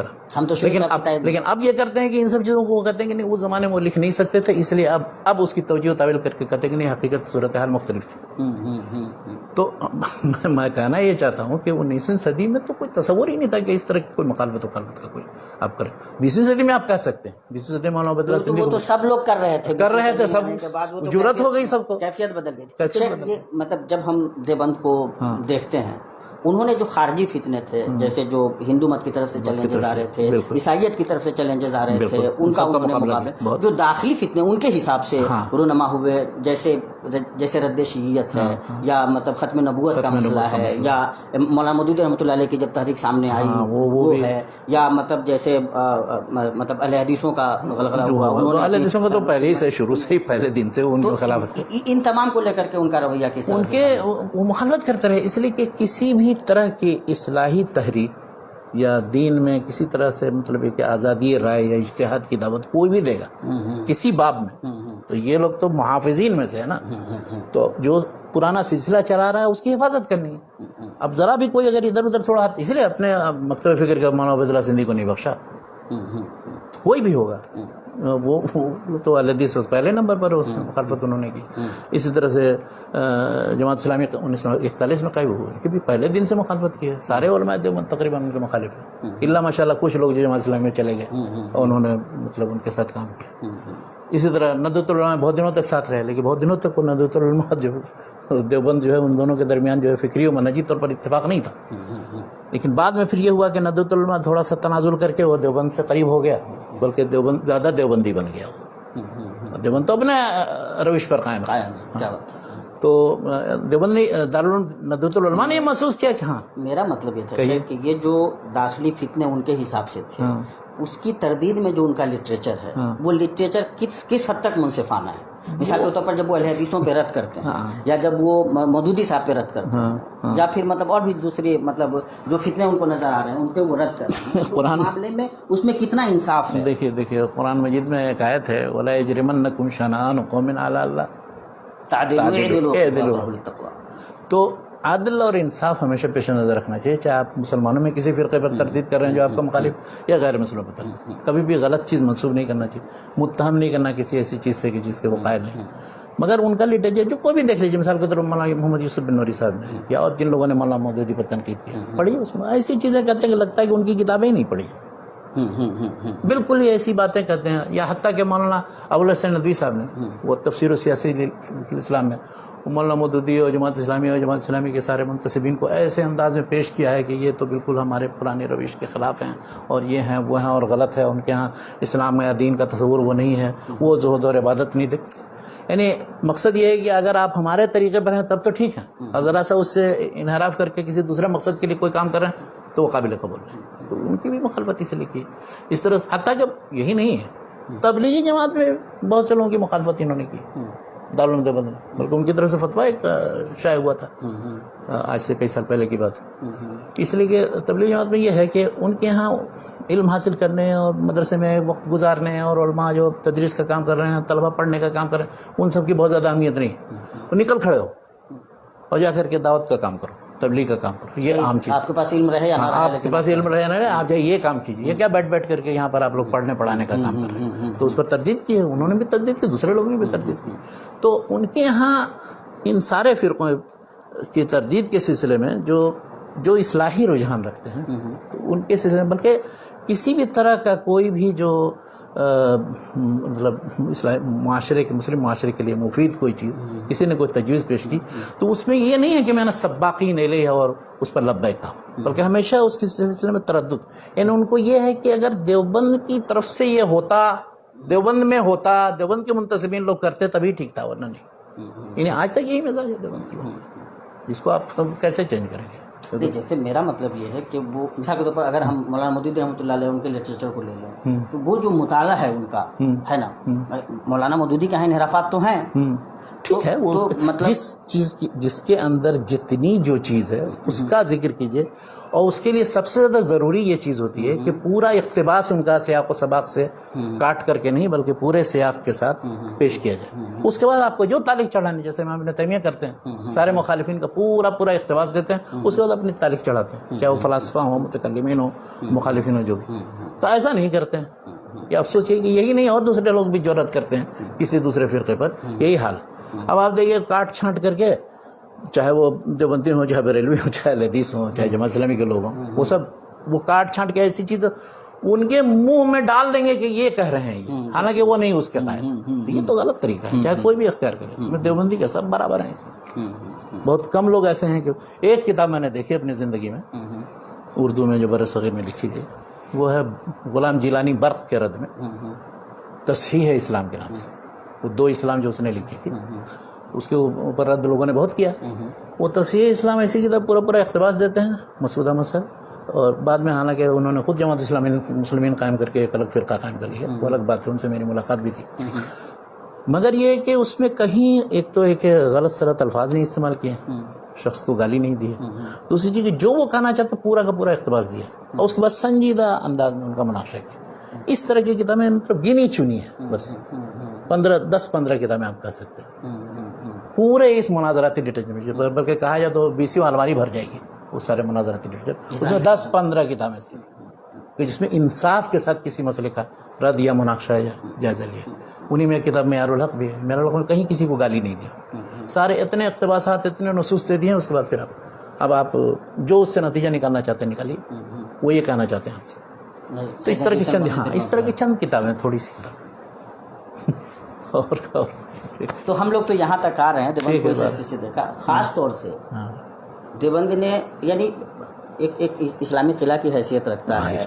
جو صورتحال تھی 1857 کے بعد، اس میں اس کا قیام اس مطلب بے سر و سامانی کے عالم میں اس بے نفسی کے ساتھ، اور مطلب دیکھتے دیکھتے اتنا بڑا ادارہ بن 2 صدی سے پہلے اتنا بڑا مطلب کیا کہتے ہیں ادارہ بن جانا جس کے عالمی اثرات ہوں، اور 1.5 لاکھ کے قریب مطلب فارغین ان کے نکل چکے ہیں. بہت بڑی تعداد ہے. انہوں نے جو مختلف میدانوں میں کام کیا، شاہکار کام کیا، ان کو کس طرح سے آپ دیکھتے ہیں؟ جیسے دیکھیے انہوں نے تو بہت میدان میں، مطلب ایک تو عام دعوتی اصلاحی کام تو بہت کیا ہے انہوں نے، ہر جگہ جا کر کے. میں نے بتایا جیسے بدعت وغیرہ کے رد میں، یا اس طرح سے رسم و رواج وغیرہ کے رد میں، سارے دائی ان کے مدرسین سے پھیل گئے سارے مدارس. دوسرا انہوں نے یہ کیا کہ علمی کتابیں مختلف تصانیف، وہ تفسیر ہے، حدیث ہے، فقہ ہے، ہر باب میں ان کی تصانیف. لیکن افسوس یہ ہے مجھے دارالعلوم دیوبند کے منتسبین کو کہنا یہ ہے کہ بھئی کم سے کم کوئی ایک بیبلیوگرافی تو تیار کریں نا، جو دارالعلوم دیوبند کے فارغین یا منتسبین یا جو بھی دیوبندی علماء ہیں ان کی تصانیف پر مشتمل ہو، کلاسیفائڈ ہو، کسی کتاب کے بارے میں پتہ چلے کہ وہ کب چھپی تھی، کس کے رد میں ہے، کس موضوع پر لکھی گئی. تو میں نے کوئی بیبلیوگرافی نہیں دیکھی. علماء حدیث نے تو تیار کی ہے، اور پھر دوسرے لوگوں نے تیار کی، لیکن ان کی علماء دیوبند کی کوئی بیبلیوگرافی جس سے ہم بتا سکتے ہیں 20 کتابوں کا نام، اس لیے کہ ہم نے دیکھی ہیں وہ کتابیں. اب تفسیر میں جو کتابیں ہیں ان کی، مثال کے طور پر مولانا محمد ادریس کاندھلوی کی، مفتی محمد شفیع صاحب کی جو کتابیں تفسیر قرآن سے متعلق ہیں، یا اس طرح سے حدیث کے باب میں جو انہوں نے جو شارح شروع حدیث لکھی ہیں انہوں نے، لامع الدراری ہے، العارف الشدی ہے، اس طرح سے معارف السنن ہے مولانا محمد یوسف بن نوری وغیرہ کی بڑی تعداد میں کتابیں لکھی ہیں اپنے منہج کے مطابق. انہوں نے حدیث کی کتابوں کی شرح لکھی. فقہ میں تو بڑے بڑے موضوعات انہوں نے شائع بھی کیے ہیں، پرانی کتابیں بھی ایڈٹ کر کے شائع کی ہیں اور بڑا کام کیا. اس میں خاص طور پر جدید مسائل کے سلسلے میں مولانا تقی عثمانی صاحب ماشاء اللہ جدید جتنے فقہی مسائل ہیں پیش آتے ہیں ان نوازل سے متعلق بہت اچھا لکھا ہے انہوں نے. بعد میں اس مسائل سے متعلق اچھی رہنمائی کی. احکام قرآن پر ان کی کتابیں ہیں. اس طرح سے تاریخ اور مولانا حفظ الرحمان سیوہاروی تھے. اب انہوں نے وہ ایک کتاب جو قصص القرآن لکھی جو بے نظیر کتاب ہے. اور اسی طرح ان کی ایک کتاب اسلام کا اقتصادی نظام. ان کے فارغین میں اصل میں مطلب ان لوگوں نے جدید لٹریچر تیار کرنے میں اس طرح سے جس طرح سے ندوۃ العلماء کے فارغین نے اتنا حصہ نہیں لیا، لیکن پھر بھی جتنا کام کیا بہت حد تک درست ہے. اس لیے کہ یعنی ندوہ کے فارغین مثال کے طور پر دارالمصنفین قائم کر کے وہاں سے ماشاء اللہ تاریخ وغیرہ پر دوسرے فنوں پر بہت کتابیں. لیکن دیوبند کے بارے میں بھی یہ کہا جا سکتا ہے کہ ان کے فارغین اس میں مولانا مفتی عتیق الرحمن عثمانی، مولانا سعید احمد اکبر آبادی جو قدیم و جدید دونوں کے جامع تھے، اور بہت کم لوگ ایسے ہیں کہ دیوبند کے فارغین انہوں نے جدید تعلیم بھی حاصل کی. تو مولانا سعید احمد اکبر آبادی ان لوگوں نے اب وہ برہان نکلنا شروع کیا. ندوۃ المصنفین جو قائم کیا، ندوۃ المصنفین سے جتنا لٹریچر شائع ہوا تو اس کو پیش کیا جا سکتا ہے. نہیں دارالمصنفین کے مقابلے میں ندوۃ المصنفین اور بڑا اچھا مطلب کام کیا اس میں. اور اس میں بھی وہی عام علمی اور سنجیدہ انداز میں مختلف مسائل پر کتابیں شائع ہوتی تھی. وہ کوئی مناظرانہ لٹریچر نہیں چلتا. خود دارالعلوم دیوبند میں بھی ایک شیخ الہند اکیڈمی کے نام سے قائم ہے. لیکن اب میں نے ان کی بعض کتابیں دیکھی ہیں. وہ یہ کر رہے ہیں کہ چھوٹی چھوٹی کتابیں ان کو لمبے لمبے حواشی ڈال کر کے وہ زخیم موٹی موٹی بنا دیتے ہیں. اگر وہ کم سے کم یہ کریں، یعنی میرا ایک مشورہ ہے اللہ عالم اگر ایسا کر دیا تو بہت اچھی بات ہے، وہ یہ کہ مولانا قاسم نانوتوی صاحب کے جتنے متفرق رسائل ہیں ان کو موضوعاتی ترتیب سے 3-4 جلدوں میں شائع کر دیں مجموعہ. ہاں یہ میں نے نہیں دیکھا. میں چاہتا ہوں ایک صاحب کو ہم نے وہ ہمارے دوست جو شجاع الدین صاحب کراچی میں، ان سے میں نے کہا کہ وہ ان کے تو رسائل کا مجموعہ بہت ہیں اور کچھ مذہبی ہیں، کچھ اور دوسرے ہیں، کچھ مناظرہ. میں چاہتا تھا کہ انہوں نے جو غیر مسلموں کے رد میں جو چیزیں لکھی ہیں یا پھر غیر مقلدوں کے رد میں جو چیزیں لکھی ہیں ان سب کا پتہ چلے ہم، لیکن وہ اکٹھا ہے نہیں. تو یہ لوگ ذرا سا اس سلسلے میں بہت زیادہ یعنی محنت بھی یا اس طرف توجہ نہیں دیتے. جس نے جو چیز چھاپی اب طلباء سے اہل علم سے پوچھے تو وہ انہی کتابوں کو جانتے ہیں جو پڑھتے پڑھاتے ہیں بس، جن سے وہ خطبہ دے سکتے ہیں یا کہیں فتویٰ دے سکتے ہیں بس. تو علمی طور پر معلومات کے لیے ان کی بیبلیوگرافی بنانا، ان علماء کے حالات پر کتابیں، ایک تذکرہ مشائخ دیوبند ہے اور بھی اس طرح سے علماء دیوبند کے حالات پر بعض مجموعے ہیں، لیکن اس میں سارے علماء کے حالات نہیں ملتے. اس میں بہت مشہور علماء کے آپ کو ملے. ایک کتاب چھپی 20 بڑے مسلمان، مگر اب اس میں ایک مولانا آزاد کو تو ایک شمار کیا ہے، لیکن باقی جتنے 20 بڑے مسلمان ہیں سب دیوبندی ہیں. دوسرا کوئی بڑا مسلمان نہیں تھا 19ویں 20ویں صدی میں. سب بڑے مسلمان سب بہت دیوبندی ہیں. مولانا انہوں نے اپنے ظاہر اپنے حساب سے لکھا ہے، لیکن تو عنوان ایسا نہیں ہے نا. 20 دیوبندی بڑے مسلمان کہتے، 20 دیوبندی بڑے علماء کہتے.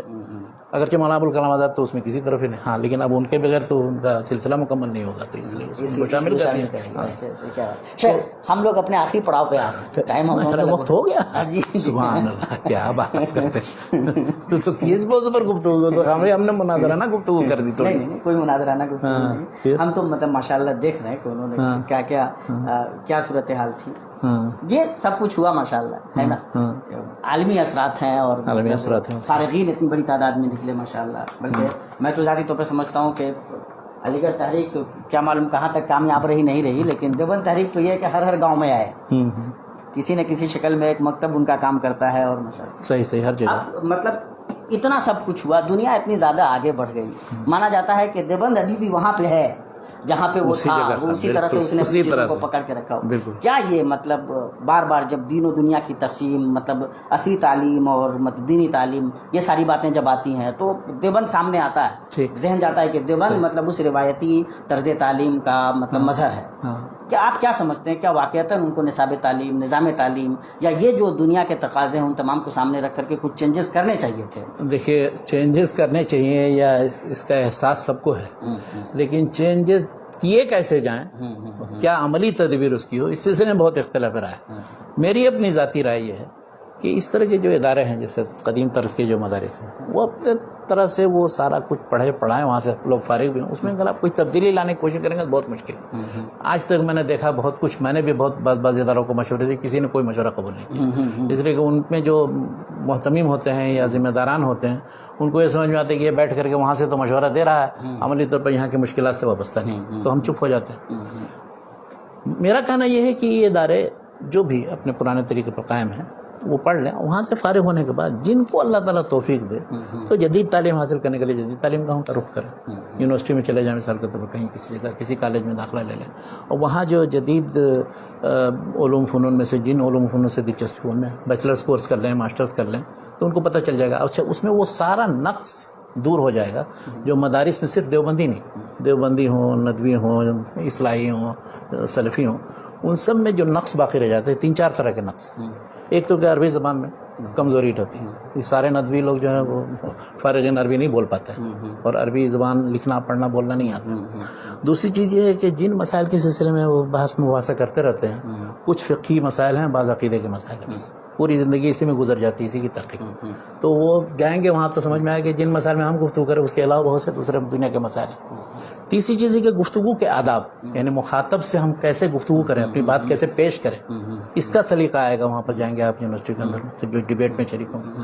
اچھا چوتھی چیز یہ ہے کہ وہاں جا کر کے آپ کے پاس کوئی ایسی سند یا سرٹیفکیٹ ہو جائے گی کہ جس کی بنیاد پر آپ کہیں کسی جگہ کسی کام کے اہل بن جائیں گے، جو یہاں مدارس کی سرٹیفکیٹ سے آپ نہیں کچھ کر سکتے. تو بہت سے فوائد ہیں. اچھا اسی طرح سے ابنائے وطن جو ہیں، جو چاہے وہ ہندو ہوں، سکھ ہوں، دوسرے، ان کے بارے میں یا خود مسلمانوں کے جو مختلف مکاتب فکر کے جو الگ الگ لوگ الگ الگ اپنے اپنے مدرسے سے نکلتے ہیں اور وہ ذہن رکھتے ہیں، پورے زندگی اسی ذہن پر قائم ہے.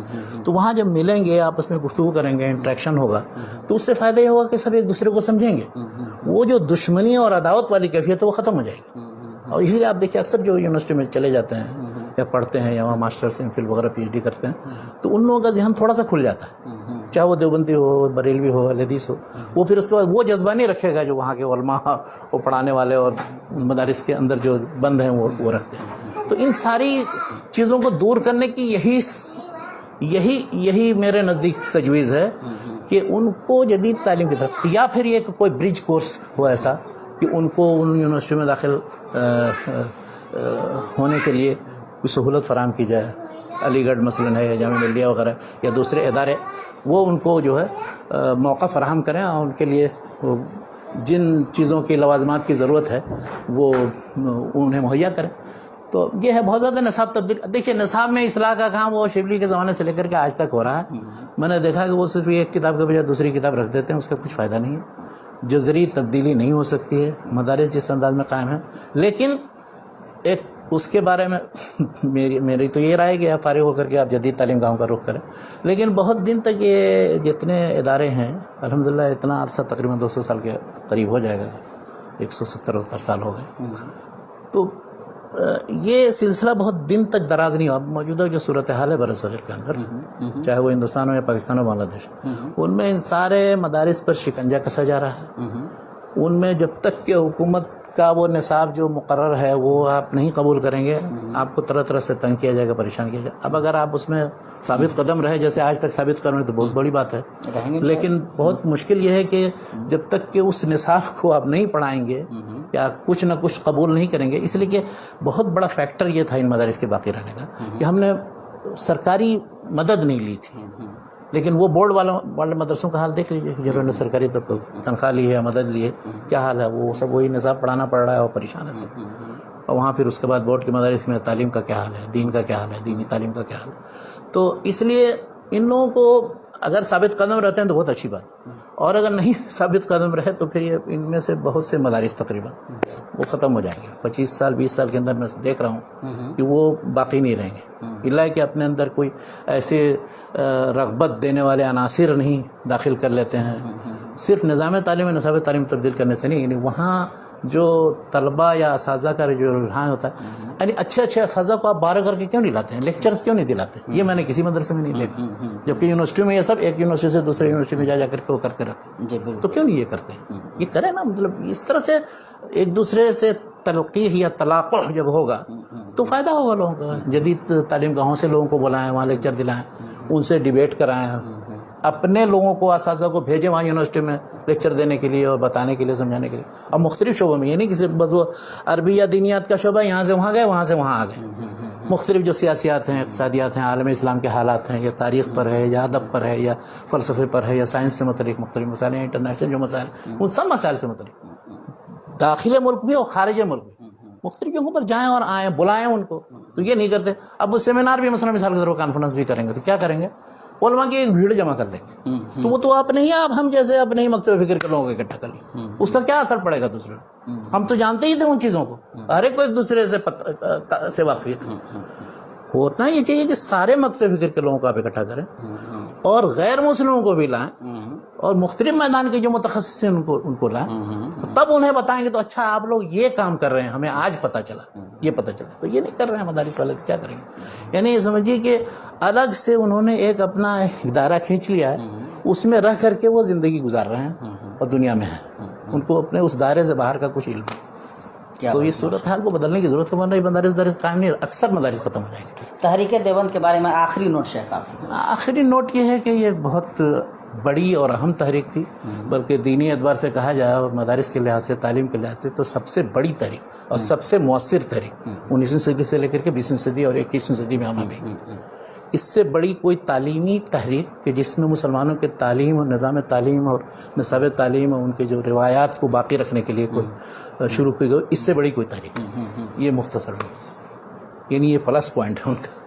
لیکن کیا مطلب یہ آپ محسوس کرتے ہیں یا مطلب کیا کہتے ہیں, نہیں جس طرح میں جانا چاہتا عالم اسلام کا کوئی شخص بھی اگر وہاں جائے اور دوسرے سارے مدارس کا جائزہ لے, وہاں جا کر کے دیکھے, اس کو ہر ایک کو محسوس ہوگا. یہ میری صرف بات نہیں, چاہے ازہر سے کوئی چلا جائے یا امریکہ سے کوئی چلا جائے یا سعودی عرب سے کوئی جائے. جی میں یہ کہہ رہا ہوں کہ جو مسلک تھا دارالعلوم دیوبند کا, جو طرز فکر و عمل رہا ہے, کیا آپ یہ محسوس کرتے ہیں کہ رد مطلب کیا کہتے ہیں فرق پہ جو ان کی نظر میں ضالہ ہوں یا جو بھی ہوں وہ, یا پھر مطلب پوری امت کو جس حیثیت سے دیکھنے کا زاویہ ہونا چاہیے تھا اس میں, یا اس تعلیمی تحریک کو جس طرح سے اور بھی ایک اس میں ایک لچک ہونی چاہیے تھی, اس اعتبار سے کیا واقعتاً آپ مطلب یہ احساس رکھتے ہیں کہ اس میں کچھ مطلب تبدیلی کی یا کچھ لچک کی ضرورت تھی؟ دیکھیے, اگر کسی ایسے مکتب فکر سے جس سے آپ وابستہ نہیں ہیں ان کو آپ کچھ مشورہ دیں گے تو یا تو بہت سے مشوروں پر وہ ہنسیں گے کہ یہ کس دنیا کی بات کر رہے ہیں, ہم نے کس غرض سے قائم کیا ہے, کچھ اس غرض کو سمجھتا ہی نہیں. وہی بات ہے, اگر میں اس تحریک کا جز نہیں ہوں, ان لوگوں سے وابستہ نہیں ہوں اور ان کے ساتھ ہمدردی کا جذبہ ٹھیک ہے رکھتا ہوں, زیادہ سے زیادہ میں اقتراحات پیش کر سکتا ہوں کہ میں یہ کہوں یہ کرنا کیجئے اگر آپ, اور یہ بھی کر لیجئے, یہ بھی کر لیجئے. ان کی زیارت بھی کروں گا, گیا بھی ہوں میں وہاں کی لائبریری سے استفادہ کیا, اس کی لائبریری ماشاءاللہ بہت ریچ لائبریری, ماشاءاللہ بہت بڑا مخطوطات کا مطبوعات کا ذخیرہ ہے. یہ الگ بات ہے کہ غیر مقلدین کا لٹریچر جو قادیانیوں کے ساتھ رکھا ہوا ہے, گمراہ فرقوں کے ساتھ, مقلدین کو گمراہی سمجھتے ہیں. اسی لیے میں کہہ رہا ہوں. تو مقصد یہ ہے کہ ان لوگوں کو اپنے طریقے کے مطابق صحیح تعلیم دیں اور اس کے بعد جدید زمانے سے آگاہ کرنے کے لیے ان کو جدید تعلیم گاہوں کا رخ. میں یہ نہیں کہوں گا کہ وہ کوئی تبدیل کریں, اس میں نصاب تبدیل کریں, یہ کریں, پڑھاتے رہیں وہی منطق و فلسفہ علم کلام بھی, کوئی مسئلہ نہیں, وہ چاہے جو کچھ بھی کرنا چاہے. اگر آپ ان کو آپ ان کو مقلدوں پہ اسی طرح ضرب لگاتے رہے, وہ اپنا فتنہ موجودیت پہ اسی طرہ کام کرتے رہے, اس طرح وہ جو منہج انہوں نے اختیار کر رکھا ہے. مثلا اب کسی سلفی کو آپ کہیں کہ کسی بریلوی پر تنقید مت کرنا, شرک و بدعت پر چپ رہنا, مسئلے سے متعلق تم کو دلیل معلوم ہے پھر بھی مت بتانا, کون قبول کرے گا؟ تو اسی طرح سے ان کا حال ہے. وہ جن چیزوں کو غلط سمجھتے ہیں ان پر وہ تنقید کرتے ہیں. بس مشورہ صرف میرا یہی ہے, انہی کو نہیں, سب کو, جو بھی رد کرے کسی پر, مناقشہ کرے تو علمی انداز میں کرے, تان تشنیع نہ کرے, کسی کی طرف کوئی ایسی چیز مت منسوب کرے کہ جس کا وہ قائل نہیں ہے.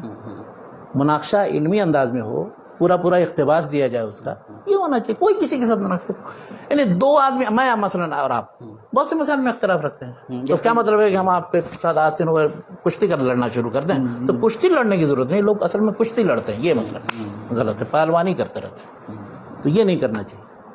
علمی انداز میں ہمیشہ بحث و مناقشہ کا دروازہ کھلا ہے قیامت تک کے لیے. یہ جو شیخ آپ کو لگتا ہے کہ آنے والے 10-15 سالوں میں 20 سالوں میں اس طرح کے جو ادارے ہیں ان کے لیے ٹک پانا بڑا مشکل ہو جائے گا, کیا آپ دارالعلوم دیوبند کو بھی اسی دارالعلوم دیوبند بہت بڑا ہے اور انشاءاللہ کافی مسائل و مشکلات جھیلتے ہوئے آج تک قائم ہے, اور سارے ادوار سے گزر چکا ہے، انگریزوں کے تسلط سے لے کر کے اور آج تک، اور بلکہ ملک کی تقسیم بھی دیکھ چکا. لیکن آپ دیکھیے کہ اس مکتب فکر یہ اتنے ہیں، جہاں بھی گئے جن حالات میں، بنگلہ دیش پھر بن گیا الگ، لیکن ہر جگہ ماشاءاللہ اپنے اپنے طریقے پر قائم، پڑھنے پڑھانے کا سلسلہ جاری ہے. بلکہ ایک میں نے دیکھا بنگلہ دیش میں ایک آدمی نے یا کسی طالب علم نے جو شاید پاکستان میں پڑھتے تھے، وہ پورے سارے علماء حنفیہ جتنے رہے ہیں امام حنیفہ کے زمانے کے بعد سے لے کے آج تک، ان کے حالات پر پتہ نہیں کتنی جلدوں، 25-30 جلدوں میں ایک موضوع تیار کیا. کیا بات ہے. تو وہ کر رہے ہیں لوگ کام. اسی طرح سے ان میں سے ایک نئے پروجیکٹ بنا ہے مولانا محمد تقی صاحب نے، تقی عثمانی صاحب نے، کہ ساری حدیثیں جتنی ہیں ان سب کو جمع کر کے ان کا ایک نمبر اور انٹرنیشنل نمبر لگا کر کے مجموعہ تیار کیا. تو اس سے پہلے حدیث ہی نہیں، حدیث کا کام کر رہے ہیں، وہ بھی کر رہے ہیں. وہ بھی اپنے انداز میں فقہی مسائل سے متعلق موضوعات تیار کریں. اسلامی فقہ اکیڈمی قائم کی مثال کے طور. تو دیکھیے اس میں مختلف مسائل جدید نوازل سے متعلق ان پر گفتگو ہوتی رہتی. تو ہر ایک اپنے اپنے انداز میں کام کر رہا ہے. بس یہ کہ آپس میں مسلمانوں کو انما المؤمنون اخوہ کی جو تعلیم دی گئی ہے، چاہے جس مکتب فکر سے وابستہ ہو، یہ تصور ہو کہ دوسرے مکتب فکر کا آدمی وہ بھی ہمارا بھائی ہے، لا الہ الا اللہ محمد رسول اللہ کا قائل ہے. اب اگر اس کے اندر کسی طرح کی کم یا زیادہ گمراہی ہے تو اس کو ٹھیک کرنے کی، اس کی مثال ایسے ہے جیسے کوئی ڈاکٹر ہو. اب کسی بیمار کو بیوقوف کہیں کہ وہ تم نے یہ بد پرہیزی کی، یہ کیا، وہ کیا، اس لیے تمہیں یہ بیماری لائے. اس کا کام یہ کہ اب بیمار ہو گیا ہے تو اس کو علاج اس کا کیسے کرے. بس یہ نہیں کہ اس کو پھٹکارنا شروع کر دے، اس کے بعد گالی، تمہارا ہم علاج نہیں کرتے، تم کون، یہ اس طرح سے تم کو میں نے کہا تھا پھر ویسے ہی تم نے کیا. یہ طریقہ صحیح ہے. تو آپ دارالعلوم دیوبند کو ایک معالج کے طور پہ دیکھتے ہیں؟ بالکل معالج کے طور پہ دیکھتے ہیں. کیا بات ہے، ماشاء اللہ. تو بہت بڑا معالج ہے، بہت ہی بلکہ پرانا حکیم وہ ہے نا، طبیب النطاسی ہے وہ. کیا بات ہے. یعنی بہت بڑا حکیم ہے، طبیب ہے. اس لیے کہ وہ اس چیز کو بھی کہتے ہیں کہ مطلب شاہ ولی اللہ کے ورثے کے محافظ ہیں. تو ہم تو ان کو دعوت دیں، لیکن اصل میں اس طرح کے اداروں کی یہ ایک خصوصیت بھی ہے، اور یہ آپ لوگوں کے نزدیک مطلب وہ اس کا نقص بھی ہے. خصوصیت یہ ہے کہ وہ اس طرح جیسے بہت سے متناقضات کو بھی جمع کرتے ہیں اپنے اندر. جیسے شاہ ولی اللہ وسیع القلب تھے، ان کے اندر وحدت الوجود وحدت الشہود. اس طرح سے فقہاء محدثین کے اختلافات، صوفیاء و فقہاء کے درمیان اختلافات. تو مجدد الفسانی رحمۃ اللہ علیہ کی ساری کوششوں کو انہوں نے گڑبڑ کر دیا جو ہے. نہیں گڑبڑ کیا کر دیا، مطلب انہوں نے توفیق تطبیق کا کام کیا. وحدت الوجود کو تم اس نقطۂ نظر سے دیکھو اور وحدت الشہود کو ایسے سمجھو تو کوئی بہت زیادہ فرق نہیں ہے، کہ تعبیر کا فرق ہے. انہوں نے دونوں کو تطبیق دینی. فقہاء محدثین کے درمیان جتنی لڑائیاں ہیں ان کو بھی انہوں نے تطبیق دینے کی کوشش. تو کیا دیوبند اس راہ پہ ہے؟ وہ تو کہتے ہیں کہ ہم اس راہ پر ہیں. تو میں یہی کہنا چاہتا ہوں کہ وہ توفیق و تطبیق والی راہ اختیار کریں، ہر ایک کے لیے عذر تلاش کرنے کی کوشش کریں، بجائے اس کے کہ اس کو متہم کریں. رد کریں، مناقشہ کریں، علمی انداز میں اس کو چیزیں بتائیں. آپ کا کوئی نقد دارالعلوم دیوبند سے؟ نقد کیا میں کروں، میں تو وہاں گیا ہوں. نہیں، تنقید تمام چیزوں کو دیکھنے کے بعد 2-3 پوائنٹ میں آپ کی کوئی تنقید ہو جو آپ کو لگتا ہو کہ اتنی بڑی تحریک تھی، عالم اسلام پہ، عالم دنیا پہ اس کے اثرات مرتب ہوئے، پوری دنیا میں پھیل گئی، اتنا سارا کچھ کیا، اس کے باوجود بر صغیر میں مسلمانوں کی یا مطلب کیا کہتے ہیں اسلامی شناخت کو لے کر کے، مطلب توحید و سنت کو لے کر کے، یا پھر وہ جو مطلب کیا کہتے ہیں توحید و سنت کے وہ مخالف ہیں. توحید و سنت کو انہوں نے وہ نہیں کرا. جو انقلاب کی کیفیت مسلم سماج میں نظر آنی چاہیے وہ کیفیت نظر نہیں آتی. تو کیا آپ کو لگتا ہے کہ اس کے دوسرے وجوہ و اسباب ہیں؟ مطلب ملی طور پر ہم بر صغیر میں آپس میں مسلمانوں کے جتنے فرقے ہیں، علماء ہیں، مدارس ہیں، مکاتب فکر ہیں، وہ آپس میں ایک دوسرے سے اتنا لڑتے پھرتے رہتے ہیں کہ کہاں اجتماعی کوئی کام کریں گے اور کامیاب ہوں گے. جو ادارہ بھی بنانا ہے ملی پیمانے پر بھی بنایا ہے تو وہ بھی ملی دھیرے دھیرے دھیرے دھیرے وہ کسی خاص مکتب فکر کا ہو جاتا ہے، خاندانی تو کیا اب یہ بتائیے، تو یہ سب ضرر کا پہلو ہے نا.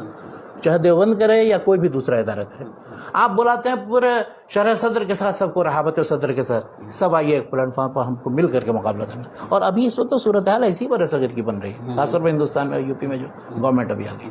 اگر آپ ابھی نہیں سمجھیں گے، مل کر کے نہیں رہیں گے، مل کر کے مواجہہ نہیں کریں گے، تو اب اکٹھا ہو کر کے تو چلے آئے، اس کے بعد پیٹھ پیچھے سب ایک دوسرے کو برا بھلا کر رہے ہیں، غیبت کر رہے ہیں، گالی دے رہے ہیں. اچھا میں نے عجیب دیکھا، میں یہ مدارس کی بات تو چھوڑیے، میں یونیورسٹیوں میں گیا، وہاں شعبہ دینیات وغیرہ میں، عربی کے شعبے میں، اس ہر ایک اس لیے کہ سب کا مدرسہ بیک گراؤنڈ ہے، تو وہ جب بات ہوتی ہے تو وہ اس کے بارے میں برا بیان کرتا ہے، وہ اس کے بارے میں برا. میں کہتا ہوں اللہ کے بندے یہ موضوعات نہیں ہے میرے، میں یہ معلوم کرنا چاہتا ہوں کہ یہاں آپ کیا کر رہے ہیں، یہ ادارہ کیا کر رہا ہے، یہاں کا علمی انتاج کیا ہے، یہاں کی ایکٹیویٹیز کیا ہیں، اس سال کون کون سا سیمینار کس موضوع پر ہوا، آپ کے یہاں سے کوئی پرچہ نکلتا ہے نہیں نکلتا، کسی موضوع سے متعلق کیا تحقیق اور ریسرچ ہے، تو وہ بیان کریں گے. وہ جو فلاں دیکھ رہے ہو نا وہ ایسا ہے اور وہ فلاں ایسا ہے. وہ تو خیر. تو اب یہ سب یہ مدارس کے اگر مجموعی طور پر مدارس، صرف دیوبند کو نہیں میں کہہ رہا ہوں، مجموعی طور پر یہ مدارس میں یہ صورتحال ہے کہ وہ دوسرے کو انگیز نہیں کرتے اور دوسرے کے بارے میں ہمیشہ غلط ہی تصور رکھتے، دوسرے کا کبھی بھی مثبت پہلو جو وہ نہیں لیتے، وہ قبول نہیں کرتے. ہم لوگ ابھی دیوبند پہ بات کر رہے ہیں. دیوبند پہ آپ کی کوئی بنیادی تنقید شرط؟ یہ کیوں آپ زبردستی، میں تو جو بھی تنقید کروں گا صرف اس میں دیوبند نہیں ہے شامل، وہ تو دوسرے سارے شامل ہیں، سارے مدارس کی بات کر رہا ہوں. اور سب کو یہی نصیحت کرتا ہوں کہ انما المؤمنون اخوہ، اس چیز کو اس کو بس اگر اس میں کمی محسوس کر رہے ہیں وہ آپ تو اس کو دور کیجیے، اور اگر کمی نہیں ہے تو اللہ کا شکر ادا کیجیے کہ الحمدللہ ہمارے نزدیک تو سارے مسلمانوں کے سے استفادہ اور سارے لوگوں کے دروازے کھلے ہوئے ہیں. ایسی صورتحال نہیں ہے کہ اب کوئی غیر مسلک کا پڑھتا ہے تو اسے نکال دیا جاتا ہے دارالعلوم دیوبند سے، جیسے ایک زمانے میں نکالا گیا تھا. اس کی کیا وہ سچ میں نکالا گیا تھا؟ کیسے نہیں نکالا گیا؟ تو اسی بنیاد پر بلکہ اہل حدیثوں نے اپنا ادارہ الگ سے بنایا. اچھا تو کیا لگتا ہے وہ پورا اس زمانے میں اخباروں میں آیا تھا. تو کیا یہ آپ یہ تنقید مانتے ہیں کہ بھائی آپ تو ایسا نہیں ہونا چاہیے، اس سے سبق حاصل کریں، اس سے سبق حاصل کریں. میں نے دیکھا جامعہ سلفیہ میں نے پڑھا تو جامعہ سلفیہ میں بہت سے دیوبندی طلبہ بھی پڑھتے تھے. تعلیمی ادارہ کوئی مسلکی فقہی نہیں ہونا چاہیے کہ اس میں نہ پڑھے کوئی دوسرا، کچھ کوئی بھی پڑھے. اب میاں نذیر حسین مہدی دہلی کے پاس پتہ نہیں کتنے حنفی علماء نے پڑھا ہے اور سب ان کی سند. مولانا عبید اللہ سندھی، اب ایک طرف دیکھیے کہ دیوبند سے یا تو ان کا اخراج ہوا یا بہرحال وہ علیحدہ ہوئے. وہ میاں نذیر حسین صاحب کے شاگرد تھے اور ان کو شیخ الاسلام کہتے ہیں. ان کی کتاب التمہید لأئمۃ التجدید، اس میں دیکھیں ان کو بڑا ان کا ذکر خیر کرتے ہیں اور بہت زیادہ فخر ہے ان کو کہ ہم نے سنا تھا، اور بس بڑے بڑے حنفی علماء نے ان سے پڑھا. تو تعلیم گاہ کو اس طرح سے تنگ نظر نہیں ہونا چاہیے کہ آپ دوسرے کو نہیں. پہلے دیکھتے ہیں کہ وہ جو ہے نہیں، بعض مدارس میں یہ ہے کہ فلاں کو تم کافر، فلاں کو کافر، فلاں کو کافر قرار دیتے ہو تب تمہارا داخلہ ہوگا. بعض مدارس میں ہے برصغیر. سبحان اللہ. ہاں میں نام نہیں لینا چاہتا. یا مثلا بعض مسجدیں ایسی ہیں کہ کسی مسئلے پر آپ نے عمل کر لیا تو مسجدیں دھوئی جائیں گی. تو اب الحمدللہ بہت حد تک لوگ سمجھ گئے ہیں اور یہ سب صورتحال اب کم ہو گئی ہے. تو مسلمانوں کو آپس میں مل جل کر کے رہنے کی ضرورت ہے. علمی طور پر آپس میں مناقشہ کریں وہ الگ چیز ہے، اور ہر مکتب فکر کے ہاں جو کوتاہی و کمی ہے اس کو وہ محسوس کرے، اور اگر نہیں محسوس کرتا ہے تو اس کا اپنا نقصان نہیں ہے، صرف پورے ملت اسلامی کا نقصان. کیا بات ہے. جزاک اللہ خیر شیخنا، بارک اللہ فیکم. ہم چونکہ وقت بھی نکل چکا ہے، آئندہ ہم انشاءاللہ ندوۃ العلماء پہ بھی بات کریں گے، اس لیے جو ان سے متعلق ہمارے بعض بھائیوں نے سوالات رکھے ہیں تو انشاءاللہ وہ ٹیکل ہو جائیں گے. جب ہم دوبارہ شیخ کو ندوہ سے متعلق زحمت دیں گے تو وہ باتیں آ جائیں گی. ابھی آپ سے گزارش کریں گے کہ زیادہ سے زیادہ تعداد میں ویڈیو کو بھائیوں تک لے جائیں، ہمارا ساتھ دیں، تاکہ انشاءاللہ یہ جو مطلب ہم گفتگو کر رہے ہیں اور جس کا مقصد ظاہر ہے کہ میرا کوئی مطلب تنقید کرنا نہیں ہے کسی پہ، یا کسی کو چھوٹا یا بڑا دکھانا نہیں ہے، بلکہ ہم علمی انداز میں جو صورتحال ہمارے بر صغیر کی رہی ہے اور ہم کیا سبق لے سکتے ہیں، آئندہ اس کارواں کو کس طرح آگے بڑھا سکتے ہیں، اس نقطۂ نظر سے ہم آگے بڑھ رہے ہیں. ظاہر ہے کہ اس معاملے میں تنقید بھی ہو سکتی ہے، اور تنقید کا مقصد تنقیص بہرحال نہیں ہے. تنقید اس لیے تاکہ جو مطلب پہلو ایسے رہے ہیں جہاں ہم نے کچھ کوتاہیاں کی ہیں تو ہم سیکھ سکیں اور آگے کے لیے ہم بہتر لائے عمل تیار کر سکیں. انہی چند کلمات کے ساتھ شیخ جزاکم اللہ خیر و بارک اللہ فیکم. ہم دعا کرتے ہیں کہ اللہ تبارک و تعالی شیخ کا سایہ تادیر ہم پہ صحت و عافیت کے ساتھ برقرار رکھے اور ہمیں استفادہ کی توفیق دے. آپ سے گزارش کرتے ہیں کہ ویڈیو کو زیادہ سے زیادہ شیئر کریں، لوگوں تک پہنچائیں. جزاکم اللہ خیر و بارک اللہ فیکم. السلام علیکم ورحمۃ اللہ وبرکاتہ. وعلیکم السلام ورحمۃ اللہ وبرکاتہ.